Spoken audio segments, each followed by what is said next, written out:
At 10:43 that night, on the same day he inherited a boat nobody believed could still float, Eli Mercer's phone began vibrating across the plastic nightstand of the Blue Heron Motor Court. He almost let it fall to the floor. Then he saw Bellwether Harbor on the screen. "Eli," Ruth Bell said when he answered.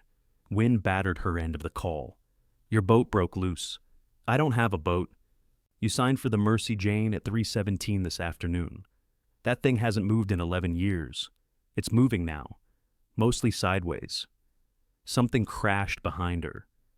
Ruth swore away from the phone, then came back breathing hard. The stern line went. "She's beating the pilings and drifting into the Callahan boat. If she sinks, blocks the channel, or punches through somebody else's hull, every dollar follows your name. Tide turns at midnight. You coming?" Eli stared at the rain crawling down the motel window. His packed duffel sat by the door. His truck pointed west, away from the coast, away from his father's funeral, away from Wade's laugh in the attorney's office. "Eli?" He closed his eyes. "Yeah," he said. "I'm coming." 7 hours earlier, the Mercy Jane had been one line in a will and one more way for Amos Mercer to have the last word. The attorney's office occupied the second floor, above a tax service, and smelled faintly of cinnamon air freshener. Amos would have hated it. He distrusted any room where people whispered and kept candy in glass bowls. Eli sat beneath an air vent that ticked every time the heat came on. He wore the only button-down shirt he owned, without a burn hole in it. Folded in his back pocket was a motel bill stamped past due in red, although there was no practical reason to carry it. Maybe he wanted the discomfort. Maybe it kept him from forgetting what kind of man he was in a room where everybody else had arrived wearing clothes that matched. Wade sat across from him in a navy sport coat, one ankle resting on the opposite knee. At 38, he had Amos's heavy shoulders and the same habit of pressing his tongue against the inside of his cheek when he thought someone else was speaking too long. Caroline sat beside Wade with their father's old watch looped twice around her wrist. It was a man's watch, scratched and too large for her. She kept sliding it up her forearm whenever it fell. "You can take your jacket off," she told Eli quietly. "I'm not wearing one." "I know. You look hot. I'm under a vent. I was trying to be kind. You could try less mysteriously." Her mouth twitched. For half a second, they were themselves again, trading dry little remarks at the far end of a family dinner, while Amos and Wade argued about fuel prices. Then Wade glanced over, and Caroline looked down at the watch. Ms. Greaves, the attorney, finished explaining something about final expenses. Eli had missed most of it. He had slept badly since the funeral, waking every few hours convinced he had forgotten to deliver medicine to a man who no longer needed it. Bellwether seafood and ice. Ms. Greaves read, including the packing facility, equipment, business accounts, and the vessel, October Bell, passes to Walter James Mercer. Wade lowered his foot to the floor. He did not smile. That was his version of smiling when money was involved. The October Bell was 6 years old, white fiberglass with twin diesels and a heated wheelhouse. Amos had ordered the name painted in dark blue letters large enough to be read from the highway bridge. He had never named anything after Caroline before that boat, though he had shortened her name because, as he said, October Caroline sounded like a country song about a woman leaving. The residence at 14 Heron Street, its contents, and the remaining personal savings account passed to Caroline June Mercer. Caroline's fingers stopped on the watch. The house had a sagging back porch and a kitchen cabinet Amos had promised to rehang for 12 years, but it was paid for. Eli knew that because Amos had mentioned it every time Eli signed a lease. Ms. Greaves paused before reading the next line. It was not a dramatic pause. She was checking that 2 pages had not stuck together.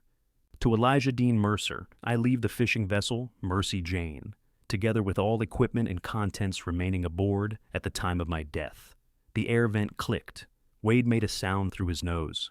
Eli looked at him. "You need something?" "No." "Sounded like you swallowed a bee."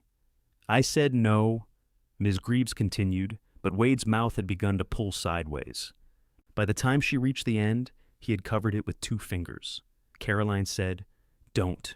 I'm not doing anything. You're laughing." "I am absolutely not laughing." "You laughed at a funeral once," Eli said. "You don't get the benefit of the doubt." That was different. Uncle Ron's phone played Margaritaville during the prayer. It was his ringtone. That did not make it less funny. Ms. Greaves removed her glasses. Would anyone like a moment? No, Eli said. Wade finally let out the laugh he had been holding. It was short and startled, almost apologetic, which made it worse. The Mercy Jane had sat at the forgotten end of B-Dock since Eli was 19. Her steel hull had gone from workboat gray to reddish brown. One outrigger sagged toward the water. The last time he saw inside the wheelhouse, a gull had built a nest on the captain's chair. Amos had once called her the best boat ever built by men who expected machines to outlive them. Then the engine failed, his wife died, the October Belle entered the family, and the Mercy Jane became something people used when giving directions. Turn left after the rusted Mercer boat. If you reach the rusted Mercer boat, you've gone too far. Wade leaned back. Well, Caroline shot him a warning look. What? He said. It's still a boat. It's a reef that hasn't had the courtesy to sink, Eli said. Ms. Greaves slid a packet toward him. The harbor registration is current through the end of the season. Your father paid the berth fees in advance. That made Eli look up. When? I don't have that date in front of me. Why would he pay to keep it there? I'm only able to tell you what is included in the estate. Right? Ms. Greaves's face softened slightly. Eli wished she had not done that. He could tolerate procedure. Sympathy felt like somebody trying to touch a bruise. Wade reached for the water bottle near his chair. I'll give you $800, Caroline turned. For what? The boat. You just called it a reef. Scrap, scrap. Eli looked at him. You offering $800 to help me out? I'm offering $800 because I'll have to hire a man with a crane, pay to drain the fuel, get whatever fluids are still in the engine. There's still fluid in that engine. There's probably a whole ecosystem in that engine. Point is, I'd be taking the headache off his hands. Whose crane? What?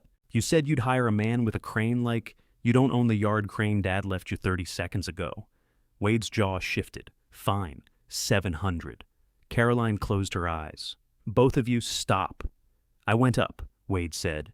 Then he started negotiating backward. Eli picked up the packet. His full name was typed beside the name of the boat. Elijah Dean Mercer, Mercy Jane. They looked like two parties being punished for the same offense. At the bottom was a receipt acknowledging that Miss Greaves had provided the vessel documents and keys. She placed a small brass ring on the desk. 3 keys hung from it, all dark with age. One wore a strip of cracked masking tape. Helm, Amos had printed in block letters. Eli could hear him saying it. Not wheelhouse, not cabin. Helm. Amos liked the oldest available word for anything on a boat, and the simplest word for everything a person felt. Do I have to sign this today? Eli asked. No, you can disclaim the inheritance. There are deadlines, but you should consider speaking with your own attorney before making that decision. Wade cleared his throat. Or you can save the attorney fee and take my offer. Eli signed. He did it too fast. The pen dragged across the last letter of his name and left a blue tail. Wade nodded as though something had been settled between them. 800 stands until Friday. You said 7. I felt bad for you. I'd rather you didn't strain anything. Outside, rain had begun dotting the sidewalk. Caroline followed Eli down the stairs while Wade stayed behind to ask Ms. Greaves about business accounts. Wait, she said. He kept walking toward his truck. Eli, come on. He stopped beside the driver's door. Caroline had Amos's watch clutched in one hand now. Without it on her wrist, she looked less put together. You should take Wade's money, she said. He laughed once. There it is. I'm not saying Dad was right. About what? She hesitated, and he saw her realize the trap. There were too many possible answers. The berth is paid for now, she said carefully. After that, it won't be. If it leaks, if there's old fuel aboard, if the harbor makes you haul it, Wade already did the speech. Wade enjoys the speech. I'm trying to make sure you hear the nouns. He opened the truck door. Caroline put her hand on it before he could climb in. You don't have to turn everything he gives you into a test. Dad gave Wade a business. He gave you a house. He gave me tetanus. Then sell it. To Wade? To anyone. Who's buying? Her hand fell away. That was the trouble with Caroline's sensible answers. They tended to arrive before the final question. Eli put the brass ring on his index finger and spun the keys once. Did you know? No. Did Wade? I don't think so. Did Dad ever say why he kept paying for that berth? Caroline glanced toward the attorney's window. He didn't talk to me about the boat. It was not quite an answer, but neither of them had the energy to fight over it. Eli drove away before Wade came downstairs. He stopped at the Blue Heron because the rain thickened and the truck's right wiper began smearing more water than it cleared. He paid for one night using the last room on a credit card he had stopped checking. The woman at the front desk recognized his name from the funeral notice and gave him 2 packets of crackers without mentioning it. He ate one on the bed while looking at welding jobs on his phone. Norfolk, Savannah, Mobile, places with shipyards, weekly rooms, and no Mercy Jane at the end of the road. At 9, he packed. At 10, he set the keys to the boat on the nightstand and considered leaving them there. At 10:43, Ruth Bell called. Now, with rain striking the windshield and the brass keys jumping in the cup holder, Eli drove east toward Bellwether Harbor. The closer he got, the more the wind shoved at the truck. Marsh grass lay flattened along the causeway. Beyond it, harbor lights trembled in black water. He had not been back at night since Amos died. The packing shed glowed white across the basin, bright as a place where nothing bad could happen.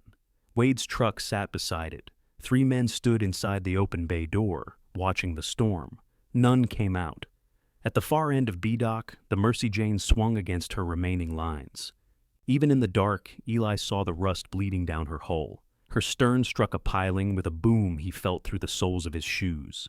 A figure in a yellow slicker stood on the dock, hauling uselessly at a line. Eli grabbed the keys and ran. The figure turned, rain streaming from the brim of her hood. Sadie Vale looked at him as if he were 8 years late instead of 40 minutes. "Took your sweet time," she shouted.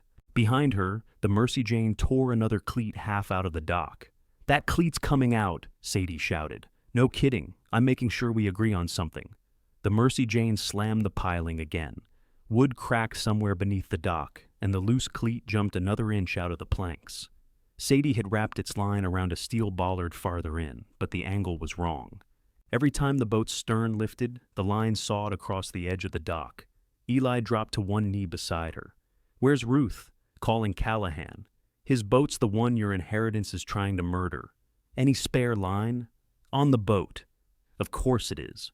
He looked across the water. The Mercy Jane had twisted until her stern sat 6 feet from the dock, then surged close enough to crush a man between steel and timber. The bent outrigger swung overhead like a slow, drunken arm. "Don't jump," Sadie said. "I wasn't going to." "You leaned. I was looking. You always looked like that right before doing something stupid." The hood shadowed most of her face, but he knew the expression underneath. Sadie's suspicion had never been vague. It came with dates, examples, and supporting witnesses. The boat surged in. Eli stepped onto the rub rail, caught the wheelhouse frame, and went aboard before it swung away. Sadie shouted his name in exactly the tone he remembered. He landed hard on the deck. Rust flakes skittered beneath his boots. The Mercy Jane fell away from the dock, taking his stomach with it. Then the remaining bowline snapped tight and threw him sideways. He grabbed the rail. The old boat smelled of salt, diesel, wet rope, and something sour that had been living beneath the wheelhouse. Wind pushed through a broken side window. The captain's chair was covered by a blue tarp tied neatly beneath the seat. Neatly. He had expected gull feathers and rot. He had not expected knots. "Line locker?" Sadie called. "Checking." The locker hatch resisted. Eli kicked near the hinge and pulled until it opened with a rusty scream. Inside lay 2 coils of thick nylon line, stiff but usable. One had been protected inside a contractor bag. He dragged it out, clipped the end to the throwing line Sadie tossed him, and watched her pull it back to the dock. Another truck came bouncing along the service lane, headlights jumping. It stopped crooked at the head of B-Dock. Thomas Reed climbed out in orange waterproof bibs and a wool cap. He was 63 and moved with the irritated efficiency of a man who believed weather was something younger people used as an excuse. He reached Sadie, took one look at the boat, and pointed toward the inner piling. "Run it around that one, not the bollard." "The dock's rotten there," Sadie said.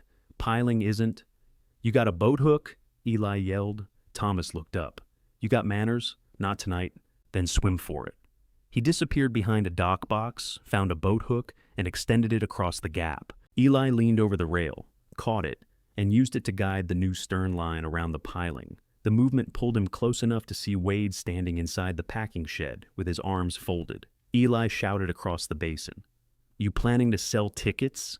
Wade stepped to the edge of the light. What do you need? 2 men in the yard winch. The winch cable won't reach. Then send 2 men. On whose insurance? Eli stared at him through the rain. Wade lifted both hands.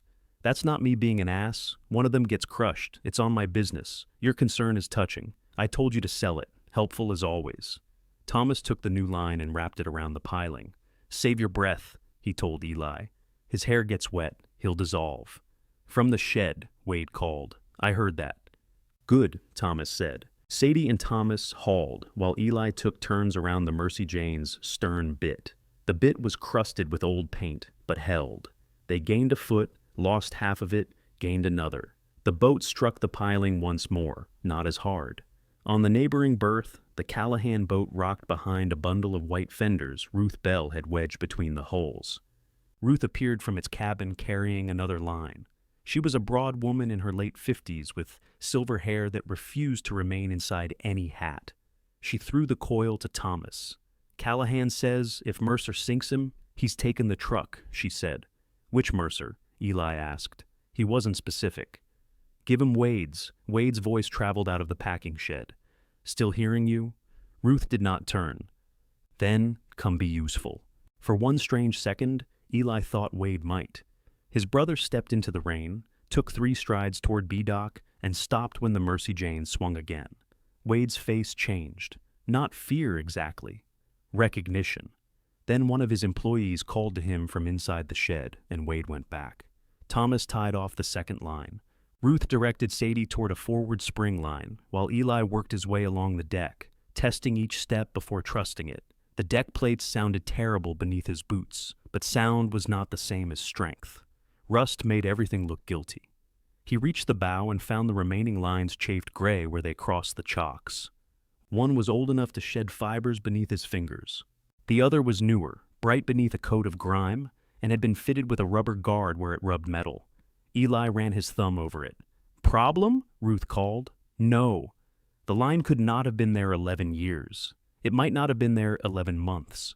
He shifted the spring line, waited for the stern to come in, and shouted, now. All 4 of them pulled. The Mercy Jane resisted like something insulted by rescue. Then her stern eased toward the dock. Sadie took 2 turns around the piling. Thomas set the line with a knot Eli had learned before he could remember learning it. The boat settled into the berth, still rising and falling, but no longer trying to leave. For several seconds, nobody spoke. Rain drummed against the wheelhouse roof. Eli became aware of blood on his palm, where a rusted edge had cut him. Sadie pointed. You're bleeding. Good news? I'm current on tetanus. Caroline made you get that? Caroline made everybody get that. That woman's prepared for the family she has. Thomas crouched to examine the half-pulled cleat. Dock didn't fail. Bolts did. Can it hold till morning? Eli asked. Nothing holds till morning. Things hold until they don't. Poetry hour over. Add another stern line. Ruth looked at Eli across the gap. You staying? I've got a motel room. That isn't what I asked. The wind drove rain sideways between them. Eli looked down at the new line in his hands, then at the protected captain's chair inside the wheelhouse. I'll stay until the tide turns. Ruth nodded once. After that, you and I discuss your plans. I don't have plans. You own a 46-foot plan. She went to check the Callahan boat. Thomas followed after ordering Eli not to trust the portside rail. Sadie remained on the dock, hands in her slicker pockets. Eli stepped across when the boat rose level. The jump was easier now, though Sadie still reached for his sleeve. He pulled free too quickly. Her hand dropped. Sorry, he said. Sure. She pushed back her hood. Her dark hair was shorter than when he had last seen her, cut near her jaw and plastered against her cheeks by rain. There was a pale streak near her right temple he did not remember. He almost asked about it, then realized he had forfeited the right to inquire into changes. What were you doing here? He asked. Working. At 11 at night? Storms are considerate about business hours where you've been.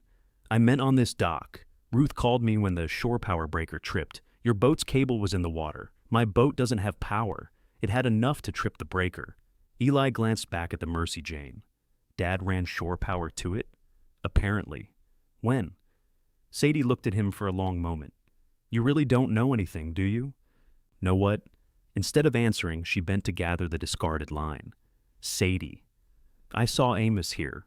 The wind seemed to empty out between gusts. When? A few weeks before he went into hospice. Maybe a month. He couldn't walk from the house to the mailbox. He walked down this dock. By himself? I didn't say that. Who brought him? I don't know. I saw him from my shop. By the time I came over, he was sitting in the wheelhouse and told me to mind my own damn business. That sounded enough like Amos to be true. What was he doing? Being cold and unpleasant. Besides that, I don't know, Eli. He heard the edge in her voice and knew he was treating her like a person withholding something that belonged to him. You didn't ask, he said anyway. I just told you I did. Did he have tools? Parts? It was dark. He had a flashlight. A month before hospice? Yes, he was already sick. I know. People mentioned it. The words landed where she meant them to. Eli had not told Sadie Amos was dying. He had not told her he was back in Bellwether. He had come and gone for 6 months using the highway, the motel, and Caroline's kitchen, as if Sadie's marine electrical shop did not sit 200 yards from the packing shed. I wasn't hiding, he said. I didn't accuse you. You gave it a tone. Maybe the weather gave it a tone. She lifted the coil onto a dock box. Your shore power cord is shot. Don't plug it in unless you want to kill somebody or cook the boat. Would save on scrapping. That almost sounded like Wade. She started away. Sadie. She stopped but did not turn. Thank you. For what? Calling me stupid instead of letting me get crushed. I contain multitudes. She walked toward her truck. Eli returned to the Mercy Jane, alone. He used his phone light to inspect the wheelhouse. Rain had found its way through the broken window, but plastic sheeting had been taped beneath it to channel the water into a bucket. The tape was still sticky. A canvas tool roll lay on the chart table. Inside were wrenches, a wire brush, 2 screwdrivers, and Amos's old folding knife. Eli recognized the knife by the groove worn into its bone handle. He had watched Amos cut line with it 1,000 times. On the floor beside the captain's chair stood 4 empty coffee tins. Cleaned bolts rested in one. Washers and copper seals filled another. Each tin wore a strip of masking tape marked in the same block printing as the key.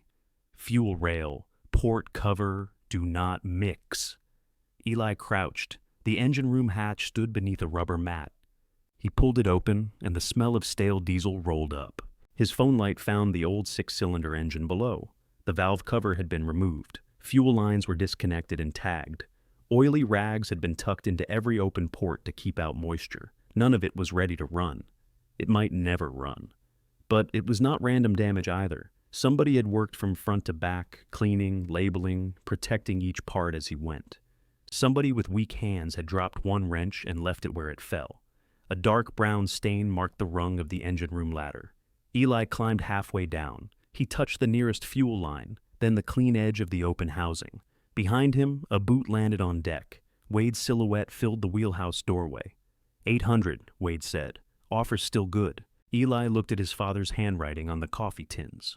Friday, right? Wade frowned. What? You said the offer stood until Friday. So, ask me Friday. Wade followed his gaze toward the open hatch. What are you doing? For the first time since Ms. Greaves read the will, Eli knew something his brother did not. He climbed the rest of the way down. Finding out what he left me. Wade stepped closer to the hatch. There's nothing down there worth breaking your neck over. Eli shone his phone along the engine block. Did you know he was working on it? Dad worked on everything. Half the time that meant taking something apart so nobody else could use it. These bolts are clean. Congratulations. He labeled them. He labeled leftovers in his refrigerator. He paid the berth through the season.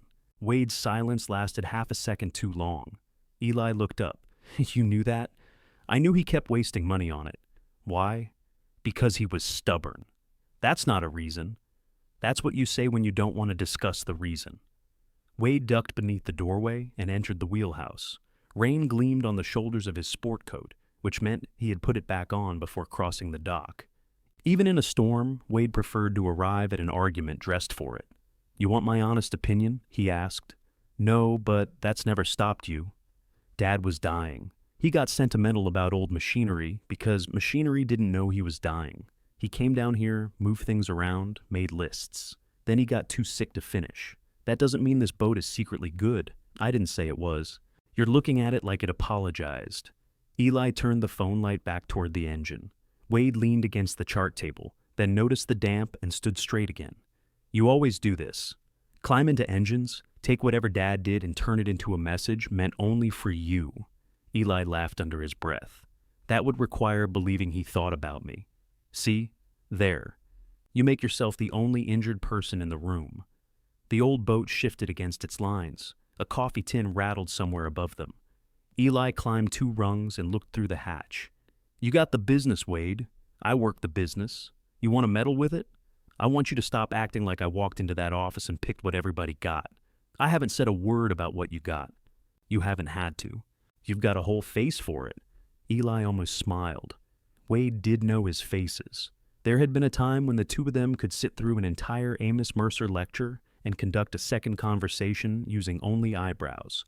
That memory made him angrier than the argument. Did you drive him down here? Eli asked. No. Did Caroline? Ask Caroline. Who helped him aboard? Maybe Thomas, maybe Ruth, maybe nobody. Dad would crawl through broken glass before asking one of us to hold a door. Wade reached into his pocket and set a business card on the chart table. The card had his name, the Mercer Company logo, and 2 phone numbers Eli already knew.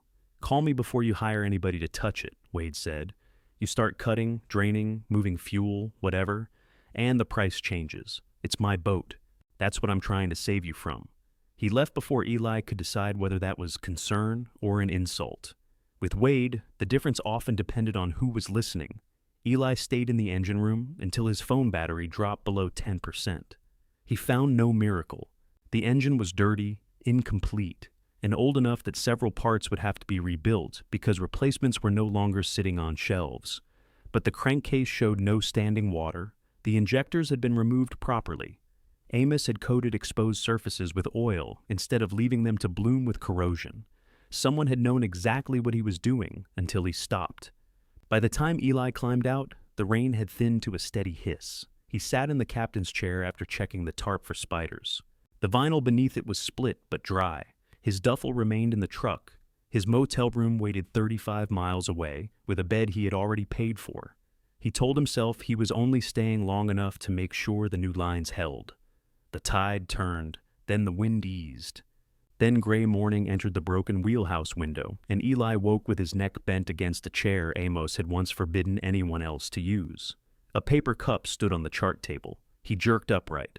Thomas was outside, tapping the deck with a small ball-peen hammer. You break in? Eli asked. The window's gone. That doesn't make it polite. Coffee makes it polite. Eli picked up the cup. It was hot and black. Thomas continued tapping his way toward the stern, pausing every few inches to listen. He had shed the orange bibs, but still wore the wool cap. In daylight, his face looked carved from several old arguments. What are you doing? Eli asked, seeing whether you inherited a boat or an arrangement of rust that remembers being one. And I started 6 minutes ago. You always demand endings before breakfast? Eli climbed out of the wheelhouse. The harbor had the washed-out look that followed a storm. Broken reeds and plastic bottles floated between the docks. Wade's men were already moving pallets inside the packing shed. The October Belle sat at the fuel dock, clean and white against the dark water. The Mercy Jane looked worse in daylight, rust streaked from every fitting, paint curled along the gunnels. The outriggers would need to be removed before one fell. A section of deck near the aft hold flexed beneath Thomas's boot. He tapped the hammer there and frowned. How bad? Eli asked. You want boat bad or wallet bad? Are those different? Boat bad means she sinks. Wallet bad means you wish she had. Thomas crouched near a weld seam and scraped it with a screwdriver. Flakes came away, revealing dark steel underneath. Topside's ugly, he said. This deck plate's thin. Rail's worse. Hull needs to come out before anybody tells you much. Ruth have a lift? Lift tops out below this weight. Mercer Yard has the crane. Eli looked toward the packing shed. Thomas followed his gaze. Or there's Dobbins Marine across the inlet. They'll charge $1,200 to haul, block, and launch if nothing goes wrong. And if something goes wrong, they'll discover new numbers. Eli drank the coffee. Wade offered $800 for scrap. He offered me $1,200 last year. The cup stopped halfway to Eli's mouth. For the boat? For my skiff. Your brother likes beginning negotiations with an insult. Lets him feel generous when he reaches fair. Did Dad ask you to work on this? Thomas tapped 3 more places before answering. No. Did you see him here? Yes. How often? Enough. What was he doing? Same thing you're doing. Looking at one problem until it introduced him to 4 more. Eli stepped in front of him. Thomas. The older man straightened. He came Tuesdays, sometimes Thursday if it didn't rain. Sat more than he worked near the end. Who brought him? Ruth once, Caroline once, I did twice. Caroline had looked Eli in the eye outside the attorney's office and said Amos did not talk to her about the boat. That could still be true, technically.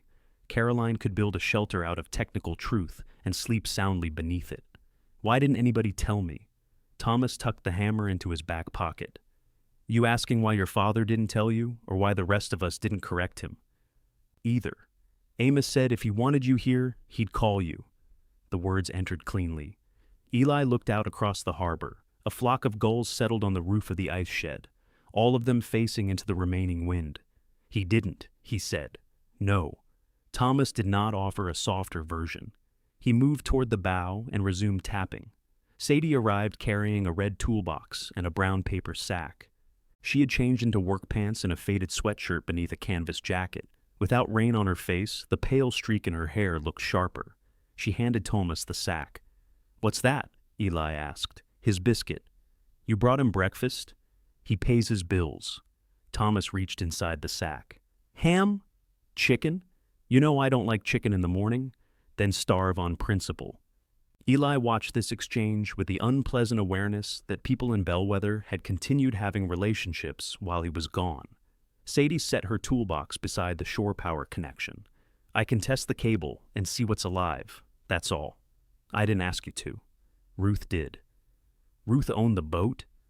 No, but she enjoys not electrocuting the people who rent from her. Sadie pulled on insulated gloves. My shop rate is $90 an hour. I'll give Ruth 1 hour because the bad cord affected the dock. After that, whoever owns this boat pays. Thomas bit into his biscuit and looked at Eli. What? Nothing, Thomas said through the food. Eli faced Sadie. I'm not asking for free work. Good. I don't know if I'm keeping it. Also good. Why is that good? Because knowing what you're doing has never been a requirement for getting in your way. She opened the power box. The cord's outer jacket had split near the plug, exposing green corrosion. Sadie disconnected it, then followed the line aboard. Eli trailed her into the wheelhouse. She checked the breaker panel and whistled. Technical diagnosis? He asked. Prayer might be cheaper. The panel cover had been removed and leaned beneath the chart table. Several wires were tagged with white tape. New terminals sat beside scorched old ones. Like the engine, the electrical system had been interrupted in the middle of careful work. Sadie touched one label. This is Amos's writing? Yeah. He didn't do the terminals. How can you tell? They're done correctly. Eli gave her a look. That was a joke, she said. No, it wasn't. Mostly a joke? She traced the new wire toward the stern. It led to an automatic bilge pump beneath the aft deck. The pump had been installed recently, but never connected to safe shore power. Its float switch was jammed beneath a loose piece of debris. Sadie freed it. The pump kicked once on its remaining battery, coughed brown water through the discharge, then died. That's why she's still floating, Eli said. That and luck. How much to make it safe? Safe is a large word. Safe enough not to sink while I decide. She studied him. 2 batteries. New charger. Replace the shore cord and inlet. I can isolate everything else. How much? With labor? Just under 900 if the pump survives. He laughed, though nothing was funny. Sadie closed the panel. There's your brother's offer. Exactly. She lifted the toolbox. You asked? At the dock entrance, Ruth was pinning a handwritten notice to a post. Eli walked over before she could leave. What now? Your boat has 72 hours to pass a basic leak and electrical check or come out of the water. It stayed afloat through last night. So did a beer cooler. I'm not renting it a berth. The fees are paid. And I intend to keep the neighboring boats alive long enough to enjoy theirs. Ruth handed him a photocopied list of approved yards and inspectors. I liked your father, Eli. Sometimes, depending on the hour. I'm not sinking my harbor to protect his feelings. He's dead. Then his feelings are the easiest ones here. She went into her office. Eli stood with the list in one hand and his phone in the other. A voicemail from a fabrication contractor in Savannah waited on the screen. They needed an answer by noon. 12 weeks of work. Per diem after the first week. Enough money to get current on the motel, the credit card, maybe everything except the old truck. Beyond the phone, the Mercy Jane groaned against her new lines. Eli called the contractor. When the man answered, Eli heard grinders and steel ringing in the background. Work. Familiar, clean in its expectations. I need 3 days, Eli said. We need welders Monday. I can be there Monday. I just need until Friday to confirm. The man sighed. Friday at 9. After that, I moved down the list. Eli thanked him and hung up. Back aboard, Thomas had opened the engine room hatch. Eli climbed down with a breaker bar and fitted it carefully to the crankshaft. If it doesn't move, Thomas said, don't force it. I know. I'm reminding your arms. Eli leaned until the bar pressed into his palm. Nothing happened. He adjusted his footing and tried again, slower this time. The crank shifted less than an inch. He stopped breathing. Thomas crouched above him. Sadie, halfway off the boat, turned at the small metallic sound. What? She called. Eli reset the bar. The crank moved again. Not freely, not far, but it moved. He looked up through the hatch. The engine isn't seized. Sadie came back to the hatch. That doesn't mean it runs. I know what it means. It means one part moved 1 inch. I know. You're smiling like you heard it sing. Eli became aware that he was smiling and stopped. Thomas held out one hand. Let me feel. Eli passed him the breaker bar.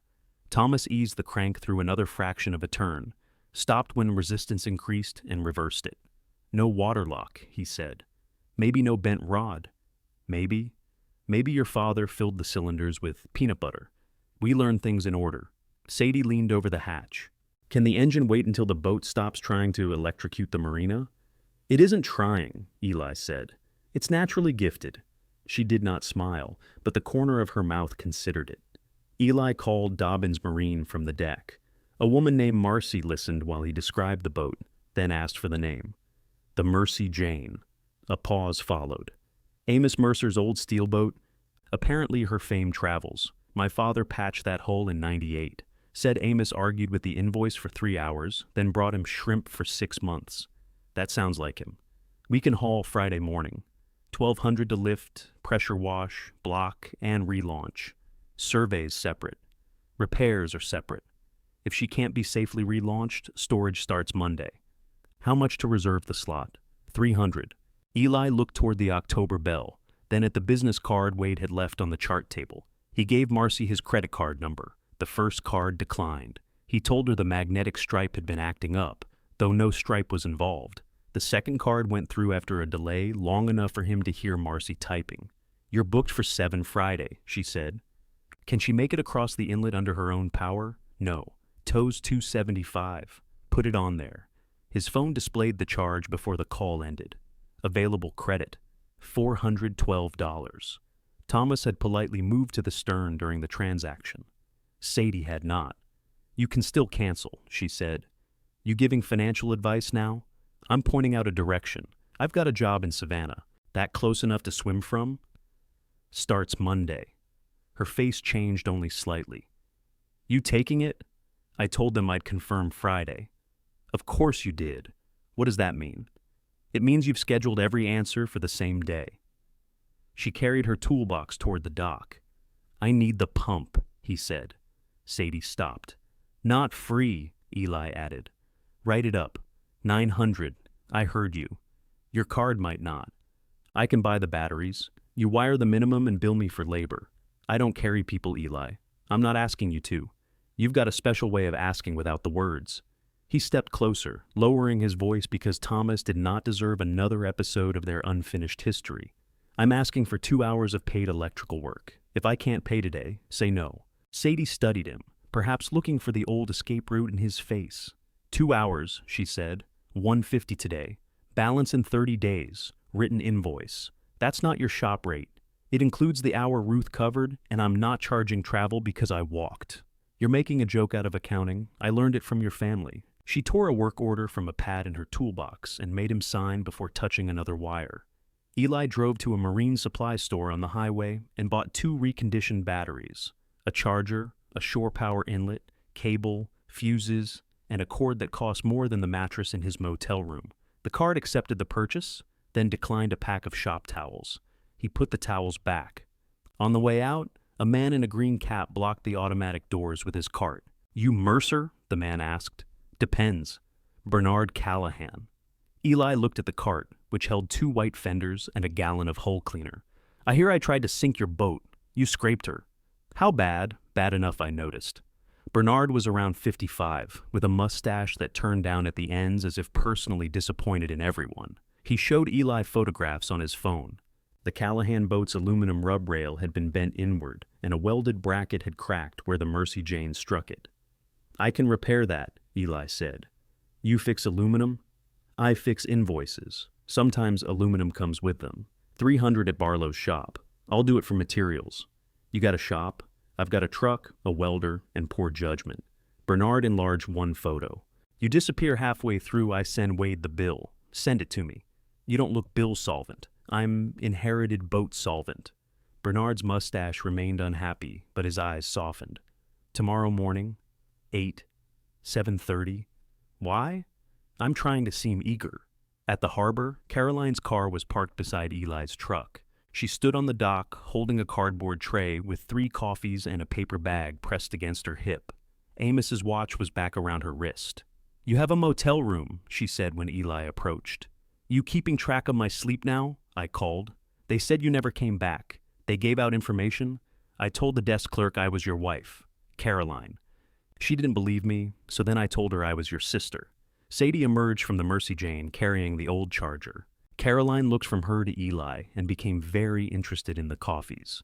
"I brought breakfast," she said. "Thomas already ate. I brought breakfast that isn't for Thomas." Sadie took 1 coffee. "I'm willing to broaden the intended audience." Caroline handed her the paper bag. "Bacon biscuits." "I knew I liked one, Mercer. You've always said that." Sadie carried the food back aboard. Eli waited until she was inside the wheelhouse. "You drove Dad here." Caroline's hand tightened around the cardboard tray. "Thomas told me. I drove him once. Outside the attorney's office, you said he didn't talk to you about the boat. He didn't. You drove him to it. He said he needed to look at records in the packing shed. Then he told me to pull over at B-Dock. And that didn't count as talking. Mostly he complained about my driving. Why didn't you tell me yesterday? Because you were standing next to a truck with your keys in your hand, looking for one more reason to leave. That's not an answer. It's the answer I have." Caroline set the remaining coffee on a piling. Wind lifted one corner of the paper tray. "He made me park near Ruth's office," she said. "He didn't want Wade to see. He sat in the car 10 minutes because he couldn't catch his breath.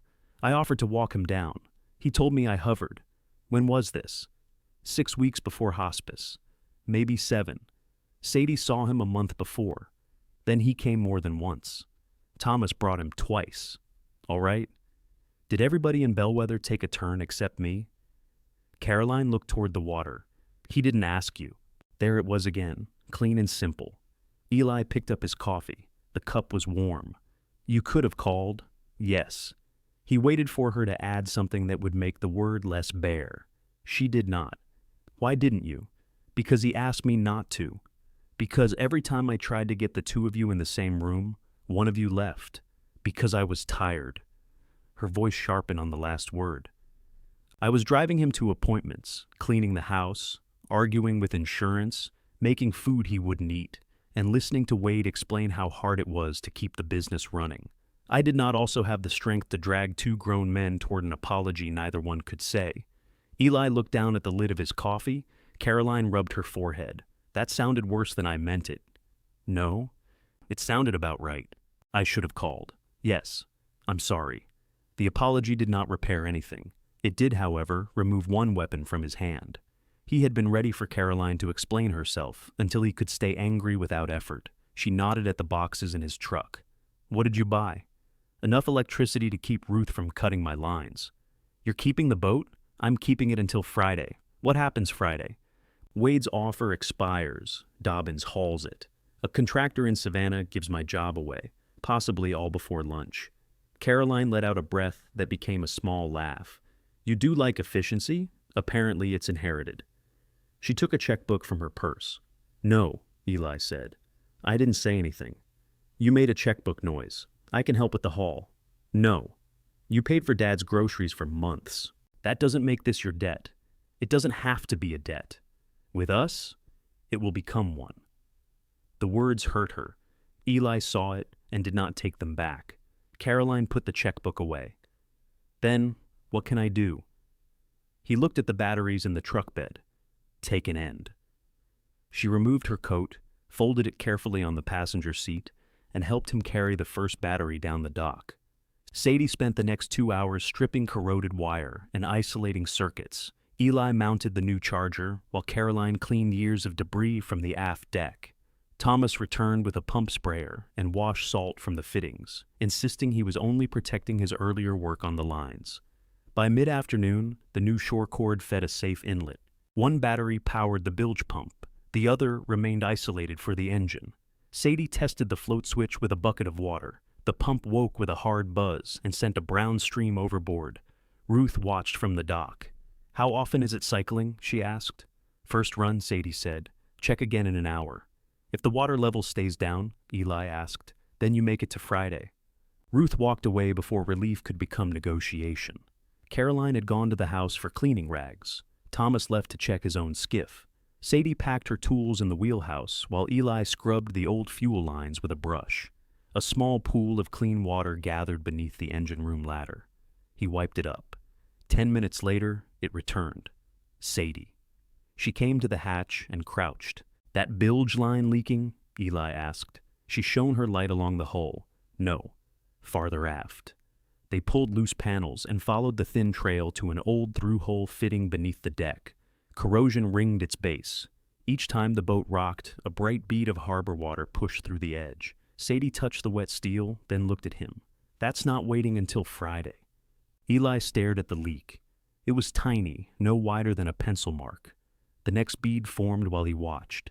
He climbed out, opened his truck box, and lifted the portable welder. Sadie stepped into his path. You are not striking an arc beside old fuel tanks. I'm not welding. I need the clamps. For what? A temporary collar. You have one? No. Then what are you making it from?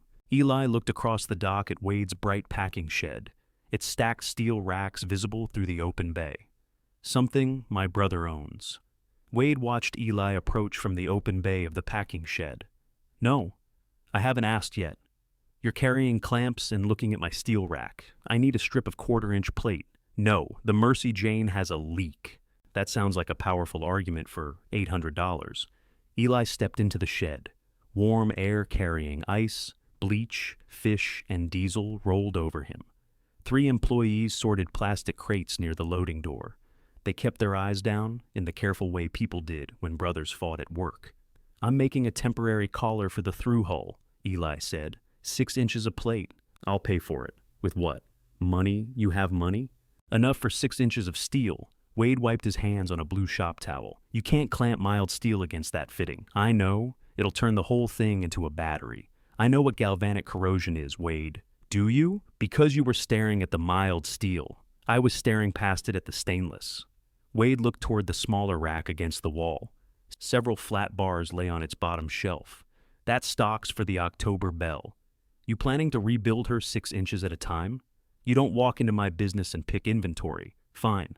Give me a price. 800. One of the men near the crates coughed. It might have been a laugh. Wade looked over. Luis, you got something? No, sir. Eli set his clamps on a workbench. If the fitting lets go, the Mercy Jane settles at the dock. Ruth closes B-dock while they pump her out. You lose access to half your ice customers, and Callahan sends you my bill because apparently he thinks you're the responsible mercer. Wade's tongue pressed against his cheek. It's 6 inches, Eli said. Charge me for a foot. What are you using for the gasket? Rubber and underwater sealant. Rubber from what? I'll find something. Wade walked to a cabinet and took out a small box. Inside was a ring of thick nitrile rubber and a bronze backing plate with 2 pre-drilled holes. Eli stared at it.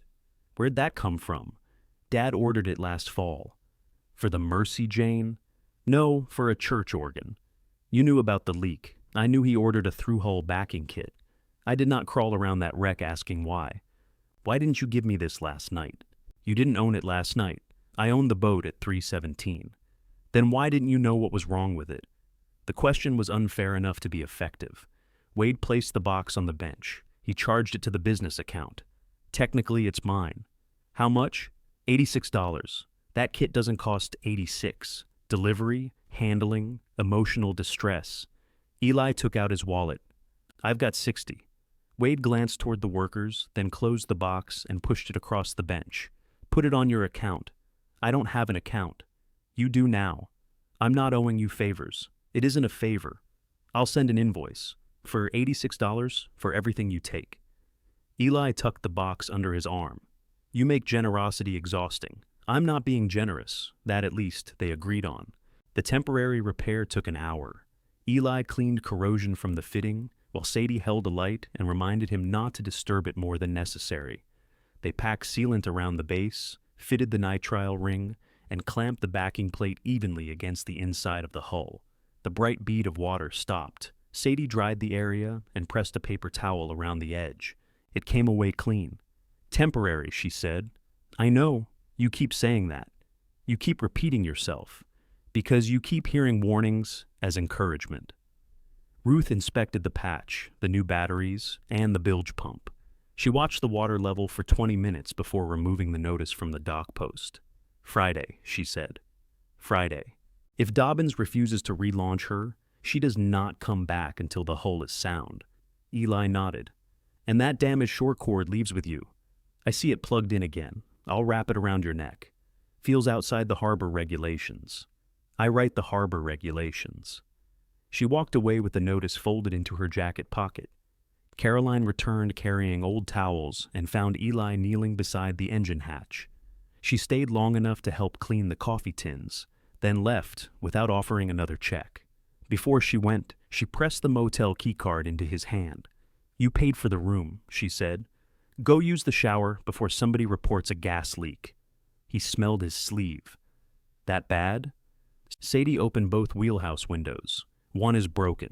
She opened the broken one wider. At 7:25 the next morning, Eli pulled his truck beside Bernard Callahan's workshop. Bernard was already outside, arms folded. You said 7:30, Bernard said. I was trying to seem eager. Now you seem needy. Different shirt. Bernard's boat sat on a trailer beneath a corrugated awning. The Mercy Jane had bent a section of aluminum rail and cracked 2 welds around the aft bracket. Eli removed the damaged piece, straightened it with a press, ground out the failed welds, and used the spool gun from his truck rig to rebuild them. Bernard watched every pass. You breathe like that all day? Eli asked through his welding hood. Like what? Disappointed. I don't like people working on my boat, then stop damaging it with other people's. That was your boat. Ownership remains emotionally new. The repair took 3 hours. When the rail cooled, Bernard pulled on it hard enough to rock the trailer. That'll hold, he said. Try not to test it with 46 feet of steel. Bernard opened his wallet. Materials only, Eli reminded him. I didn't agree to free labor. You agreed to let me repair what my boat broke, and you did. He held out 2 50s. Eli wanted them. That made refusing harder. Keep it, he said. We're square. Bernard looked at him for a moment, then returned one bill to his wallet and pressed the other beneath Eli's windshield wiper. What's that for? I got 2 oyster racks need new feet. You weld stainless? Yes. Then you're coming back. That wasn't the deal. It's a different deal. Bernard went into the workshop and came back with 2 nearly new white fenders. Those yours? Eli asked. They were. Now they're yours before that rust bucket rubs through another boat. I don't need charity. Good. These smell like dead mullet. Eli took them. He spent the rest of the day cleaning the Mercy Jane's engine parts, photographing every label before moving anything, and making a list that grew faster than he could cross items off. Thomas loaned him a compression gauge, but refused to help use it until the fuel system was properly sealed. Sadie returned after lunch to check the pump cycle, billed him for 15 minutes, and left before he could invent a reason for her to stay. The old engine turned through a complete revolution by hand. Compression varied badly between cylinders, though none registered dead. The fuel tank smelled sour. The transmission oil contained no water. Every answer split into 2 more questions. Wade's invoice arrived by email at 6:14. Mercy Jane. Materials, $86.00. At the bottom, beneath the payment terms, Wade had typed, "Scrap offer expires." Friday 12 p.m., Eli paid the $86 online. Friday morning arrived cold and clear, the storm scrubbed from the sky. The Dobbins towboat entered the harbor at 6:45, pushing a white curl of water ahead of it. Sadie came down the dock with coffee. Thomas carried 2 coils of line. Caroline arrived wearing office clothes and shoes unsuited to wetboards. Even Ruth stood outside her office, arms crossed. "You all expecting it to sink on the way over?" Eli asked. "Statistically, somebody should watch," Sadie said. The Mercy Jane's lines came off the pilings one by one. For the first time in 11 years, she left B-Dock. She did not leave gracefully. The towboat pulled her stern first until there was room to turn. Rust streamed from her waterline. The bent outrigger shuddered. A gull lifted from the wheelhouse roof with an offended cry. Wade stood at the packing shed entrance. He checked his watch as the boats passed. 800, he called. Eli raised one hand. "Is that yes?" Wade shouted. "It's one finger short." Caroline laughed, then covered it with a cough. The tow across the inlet took 20 minutes. Eli rowed aboard with Thomas, monitoring the bilge. The temporary patch held. Water slapped the steel hull with a hollow sound that changed near the stern, and Thomas noticed him listening. "Don't diagnose through fear," he said. "I'm listening. You're predicting." At Dobbins Marine, Marcy turned out to be a compact woman with gray braids and red reading glasses. She operated the travel lift herself.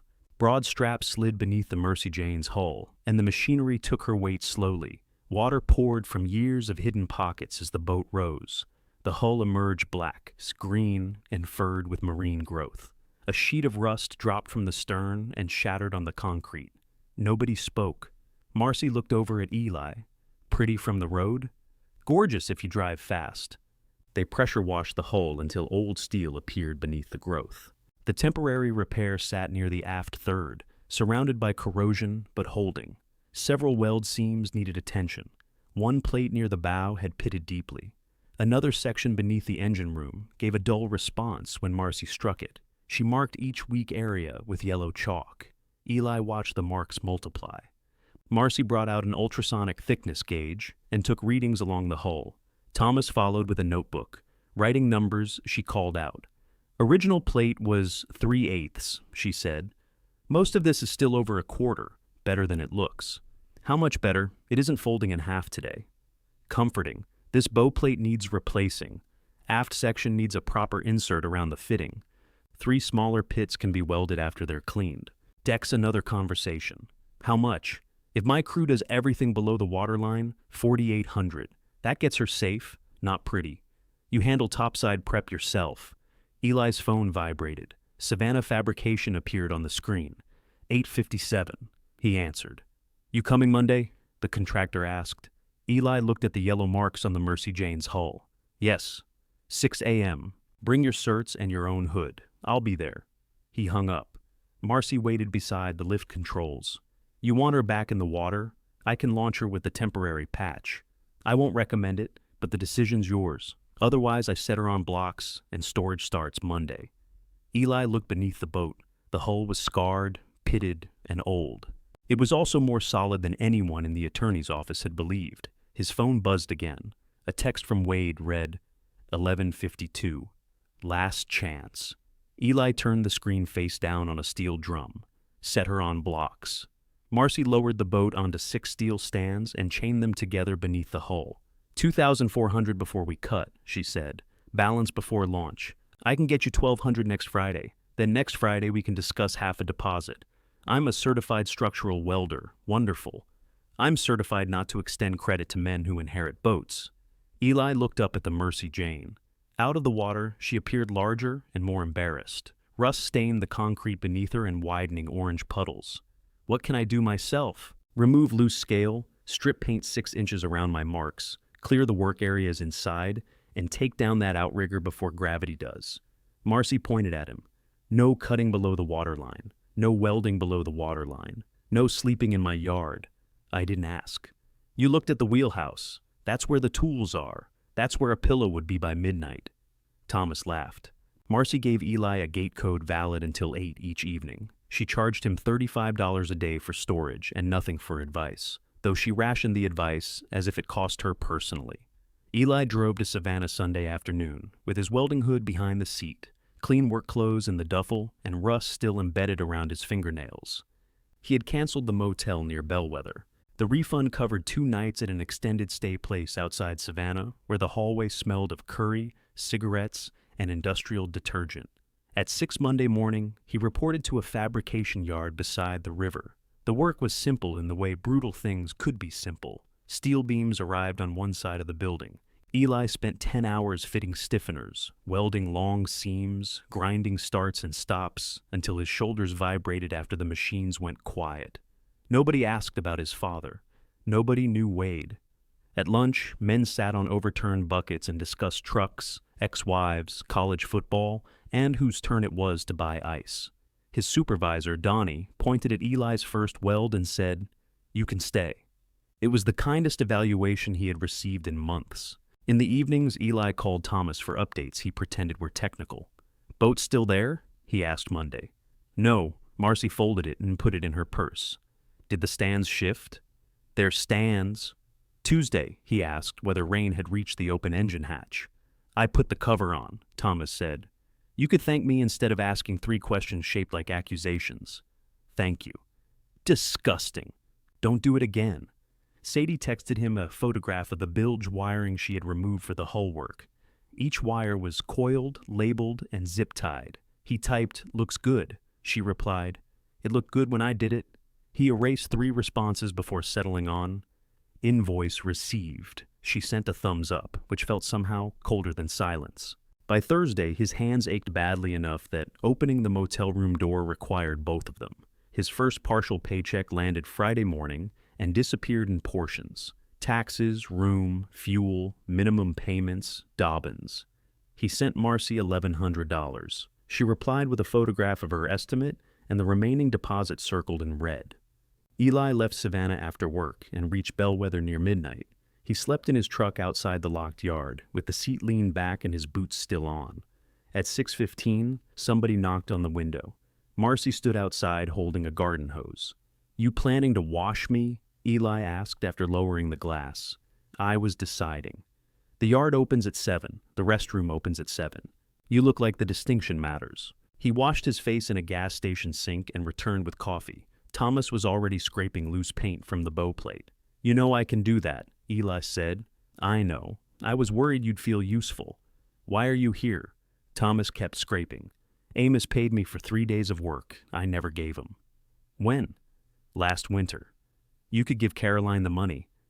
"I'm giving you the work." "That isn't the same." "No. Money's lighter." Eli climbed the ladder and spent the morning clearing the inside of the hull around Marcy's marks. He removed old insulation, rusted brackets, and 2 decades of dirt compacted into corners. Nothing he found had value. There were bent hooks, a cracked thermos, a single boot, and a socket wrench so corroded it had become one piece.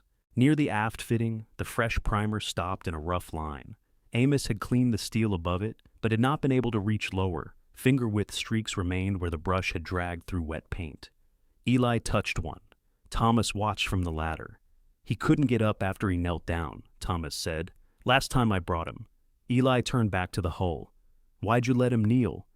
"You tried telling Amos Mercer which direction his knees go. You could have stopped bringing him." "I did." That made Eli look at him. Thomas climbed down and sat on an overturned bucket. "He called me useless. I called him a few things not suitable for harbor radio. He said you would have finished this section in 20 minutes. The words should have pleased Eli. Instead, they felt like Amos had found a fresh way to criticize both men from the grave. "Did he ask you to call me?" Eli said. "No." "Did he say why he was fixing it?" "He said it needed fixing." "That was it?" He wasn't secretly more eloquent with other people.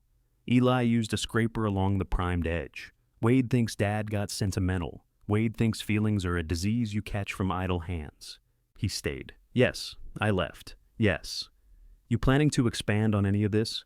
Thomas rested his forearms on his knees. Your brother went out with Amos after you refused. Eli stopped scraping. He had been 19, standing in the packing shed, while rainwater ran from his hair into his shirt. He had found metal in the hydraulic filter and a vibration in the steering pump. Amos had accused him of looking for excuses because the sea was rough.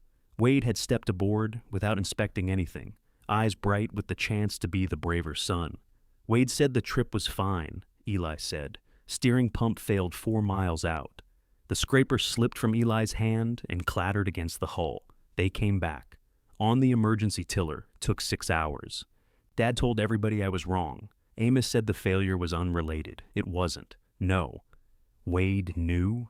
He was holding the emergency tiller. Eli pictured his brother's left palm. A pale ridge crossed it below the fingers. Wade always said a cable aboard the October Belle had cut him years later. Why didn't you tell me? Thomas looked tired. You knew you were right. That isn't the same as knowing he knew. No, Thomas said, it isn't. A truck entered the yard, carrying Bernard Callahan and 2 stainless oyster racks. Bernard parked beside Eli's truck and climbed out. Heard you were taking outside work, he said. Who told you? Me. Last time we spoke. Bernard's mustache looked disappointed by the Mercy Jane. She appears worse on land. She says the same about you. Bernard opened the tailgate. The rack feet had cracked where thin stainless tubing met heavier plates. You got time? No. You need money? Yes. I enjoy clarity. They carried the racks beneath Dobbin's side awning. Eli borrowed a table from Marcy for $20 and spent 3 hours cutting away failed metal. Bernard had brought replacement tubing, but the wall was too thin. This will crack again, Eli said. It lasted 4 seasons. You want 4 more? I want 6. Then you need heavier tube and gussets. How much? Materials plus 300 labor. Bernard sucked his teeth. 225, 275, 250, and I tell Lyle Stokes, you fix winch frames. I don't know Lyle Stokes. You will when his winch frame breaks. They shook hands. Eli finished after dark beneath portable lights. Bernard paid in cash and left the repaired racks at Dobbin's until the welds cooled. Eli put $200 toward Marcy's deposit and used the rest for fuel and food. The following week reduced itself to highway miles, welding arcs, vending machine dinners, and numbers in Marcy's red circle. Eli accepted every overtime hour Donnie offered until Friday. You coming Saturday? Donnie asked. I can't. Double time. I've got work at home. Donnie looked at the burn marks on Eli's gloves. Thought this was work. It is. Then whatever you're doing at home is expensive recreation. That's a fair description. The second paycheck completed Marcy's deposit. On Monday, her crew cut the weak bow plate free. The photograph she sent showed a rectangular hole in the Mercy Jane, large enough for a man to step through. Eli stared at it during lunch until the welder beside him leaned over. That yours? The man asked. Unfortunately. What is it? A boat. Looks like a dumpster. Dumpsters are watertight. Marcy's crew fitted new steel, welded the insert, and rebuilt the area around the leaking through hull. Eli drove back Thursday night because he could no longer tolerate photographs. He arrived after the yard closed, but before 8. The new bow plate sat flush with the old hull, its weld bead clean and even. 3 smaller pits had been filled and ground. The yellow chalk marks were gone.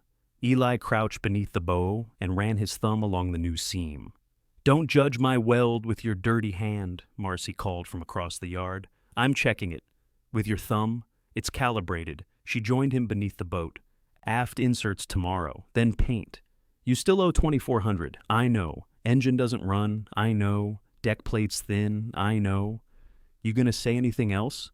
Eli looked up at the patched hull. For 2 weeks, nearly every person he trusted had explained what the Mercy Jane could not do. She's sound below the waterline. Marcy followed his gaze. After tomorrow, she said. Eli smiled despite the exhaustion in his face. Marcy sighed. There it is again. What? That look men get when a bad idea survives inspection. His phone rang. Wade. Eli answered without moving from beneath the boat. You made your point, Wade said. What point? You didn't take the money. That offer expired. I know. I'm calling about something else. The packing shed was short 2 welders. One had quit after Wade cut weekend shares. The other had taken a job inland, Wade needed a damaged conveyor frame repaired before Monday. You want to hire me? Eli asked. I want to pay a qualified welder. What's the rate? Wade named a number below Eli's Savannah rate. Eli laughed. It's local, Wade said. No hotel, no gas, and no respect. Respect isn't on the invoice. Double the rate. For my own brother? Especially for your own brother. Wade went quiet. Eli could almost hear the tongue against his cheek. Fine, Wade said. Sunday morning, half up front. You've become unpleasant. I had good teachers. When the call ended, Marcy was watching him. You working Sunday? She asked. Apparently. You planning to sleep? After launch. She looked toward the Mercy Jane. You still need an engine for that. Eli ran his hand once more over the new plate. Then I'd better finish what he started. Wade had already removed the conveyor guard when Eli arrived Sunday morning. The packing shed was colder inside than the air outside. Meltwater ran along channels in the concrete floor, carrying scales and scraps toward steel drains. The damaged conveyor frame leaned against a stack of blue crates, one corner bent where a forklift had struck it. You said the frame cracked, Eli said. It did. You neglected to mention the forklift. I didn't think the forklift's feelings were relevant. Eli crouched beside the bent support. This needs to come out. I removed the bolts. You removed 4 bolts. There are 8. The other 4 are painted over. That's how they hide. Wade handed him a wrench. You want me to apologize to the bolts? Start with me and work down. Together, they freed the frame and slid it onto sawhorses. Wade knew the equipment better than Eli expected. He braced the warped section without being told and kept his fingers out of pinch points. When Eli heated the bend, Wade worked the jack in small increments, watching the steel rather than the gauge. For an hour, they spoke only in measurements. It was almost comfortable. Then Wade pulled off his glove to check the edge, and Eli saw the white scar across his palm. Steering cable? Eli asked. Wade's hand closed. Thomas told me. Of course he did. The pump failed. I remember. You said the trip was fine. We came back. On the emergency tiller, Wade put his glove on. You want to repair the conveyor or hold a trial? I want to know why you lied. I was 19. You were 29. That's what I said. Eli lowered the torch. Dad knew I was right. Wade laughed without humor. Dad knew lots of things he never admitted. And you helped him. I helped get the boat home. After he sent it out unsafe. After you walked off. I refused one trip. You refused him in front of the whole crew. Because he was wrong. You think that mattered to him? It mattered to the steering pump. Wade shoved the jack handle down harder than necessary. The frame shifted with a metallic pop. I held that tiller 6 hours, he said. Dad stood beside me, telling me not to baby my hand. When we got home, he told everybody the weather delayed us. You were already gone. I left the next week. You were gone before your truck moved. Eli shut off the torch. Wade looked toward the open loading door, where pale morning light fell across empty pallets. You gotta be right, he said. I gotta stay. Neither one of us got an apology. The words left no easy place to strike. Eli set the torch aside. You could have told me, yes. Caroline could have called me about the boat, yes. Thomas could have told me Dad was down there, yes. You all keep agreeing after it matters. Wade met his eyes. Runs in the family. They finished the frame by noon. Eli added gussets at the 2 weak corners and replaced the painted-over bolts. Wade inspected the welds with exaggerated suspicion. You always leave your starts that heavy? He asked. You always stand that close to people holding grinders? Wade stepped back. Eli submitted an invoice from his phone. Wade paid it before Eli packed his cables. You could do work like this here, Wade said. At half rate? At a regular rate. No motel. No 10-hour drive every week. For you. For the company. Same answer. Wade wiped the conveyor with a rag. You think Dad left me a prize? Payrolls due whether boats come in or not. Ice machine needs a compressor. October. Bell has 2 payments left because he refinanced it when he got sick. He left you the debt? He left me all of it. Eli looked around the shed. The white walls, bright lights, and stainless equipment had seemed prosperous from across the harbor. Up close, one freezer door was held shut with a loop of rope. Rust marked the base of the ice chute. A handwritten list of overdue repairs covered a clipboard near the office. Sell the trawler, Eli said. And tell everyone Amos Mercer's son couldn't keep the business 6 months? You care what dead men think? You're spending every dollar you have on one. Wade dropped the rag into a bin. At least my dead man left me something that worked. Eli drove away before he answered with anything he would have to carry. The aft insert was finished by the time he reached Dobbins. Marcy's crew had coated the new steel in dark primer. The hull repairs looked almost modest compared with the rust surrounding them. Eli used Wade's payment to settle Sadie's electrical invoice and purchase gaskets for the engine.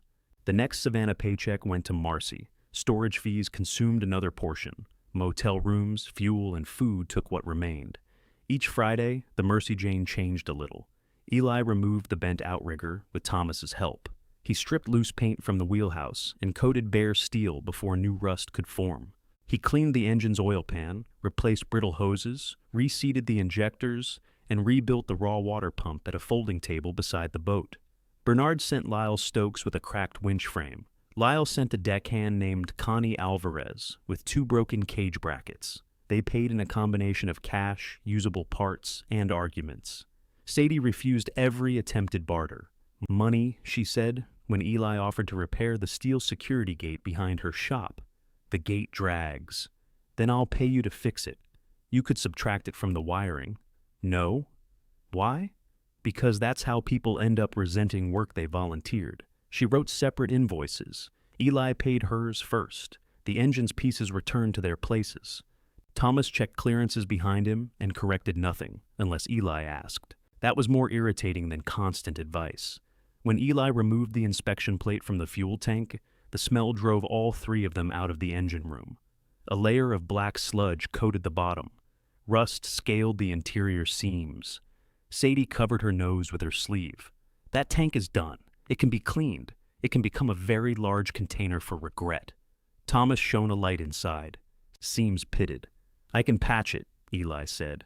Not while it's in the boat. Eli priced a replacement tank. Even built locally, it would cost $1,800 before installation. We can test from a day tank, he said. Test, Thomas repeated. Not run. I heard you. Sadie looked at Thomas. He says that when he's about to misunderstand on purpose. A red portable fuel tank went onto the deck. Eli ran clean supply and returned lines through the engine room hatch. He filled the crankcase, installed filters, and turned the engine by hand until oil reached the rocker assembly. The starter required rebuilding. The alternator tested dead.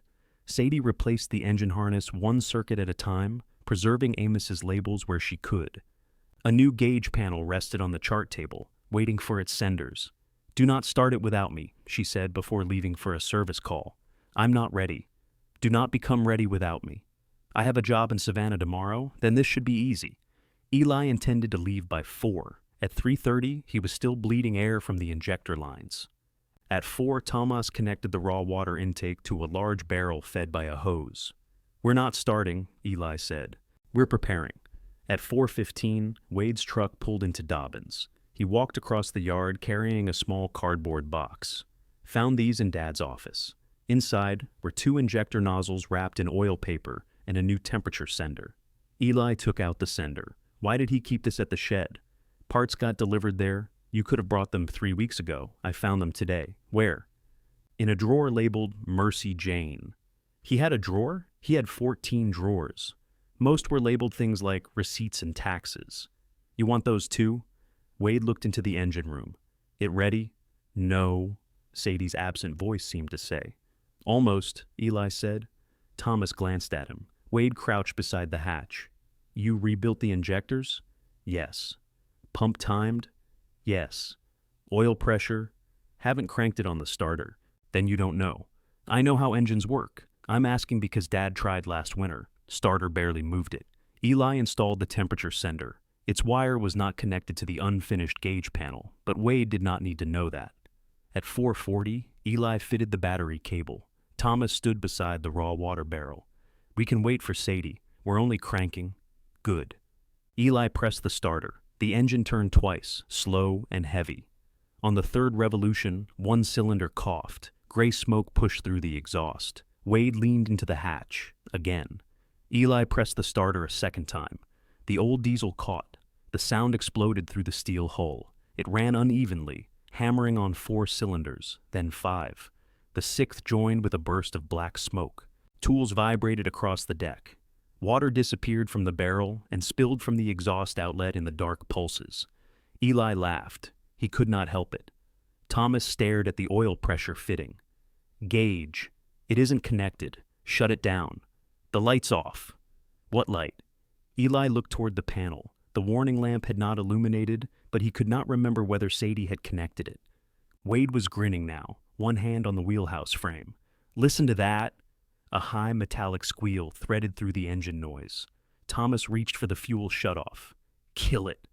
Eli blocked his arm. It's the alternator bearing. You don't have an alternator. The engine stumbled. Eli pulled the shutoff.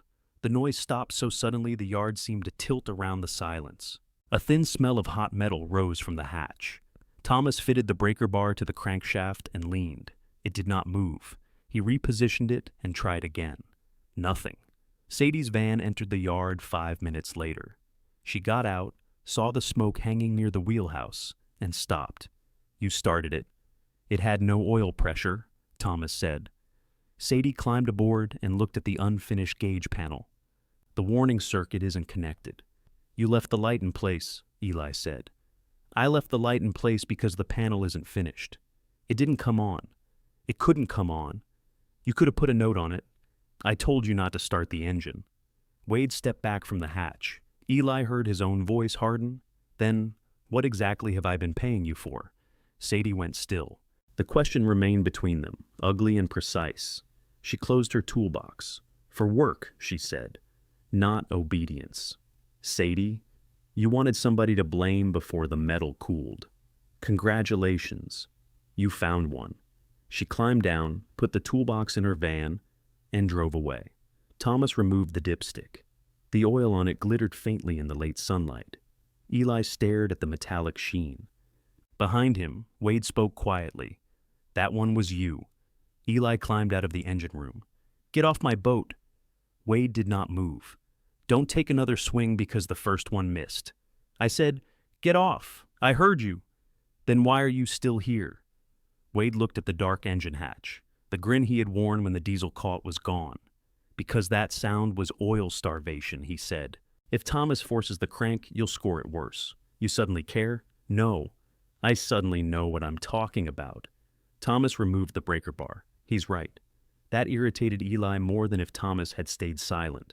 Wade stepped onto the ladder. Drop the pan, check the pickup and a main cap before you decide the whole engine's dead.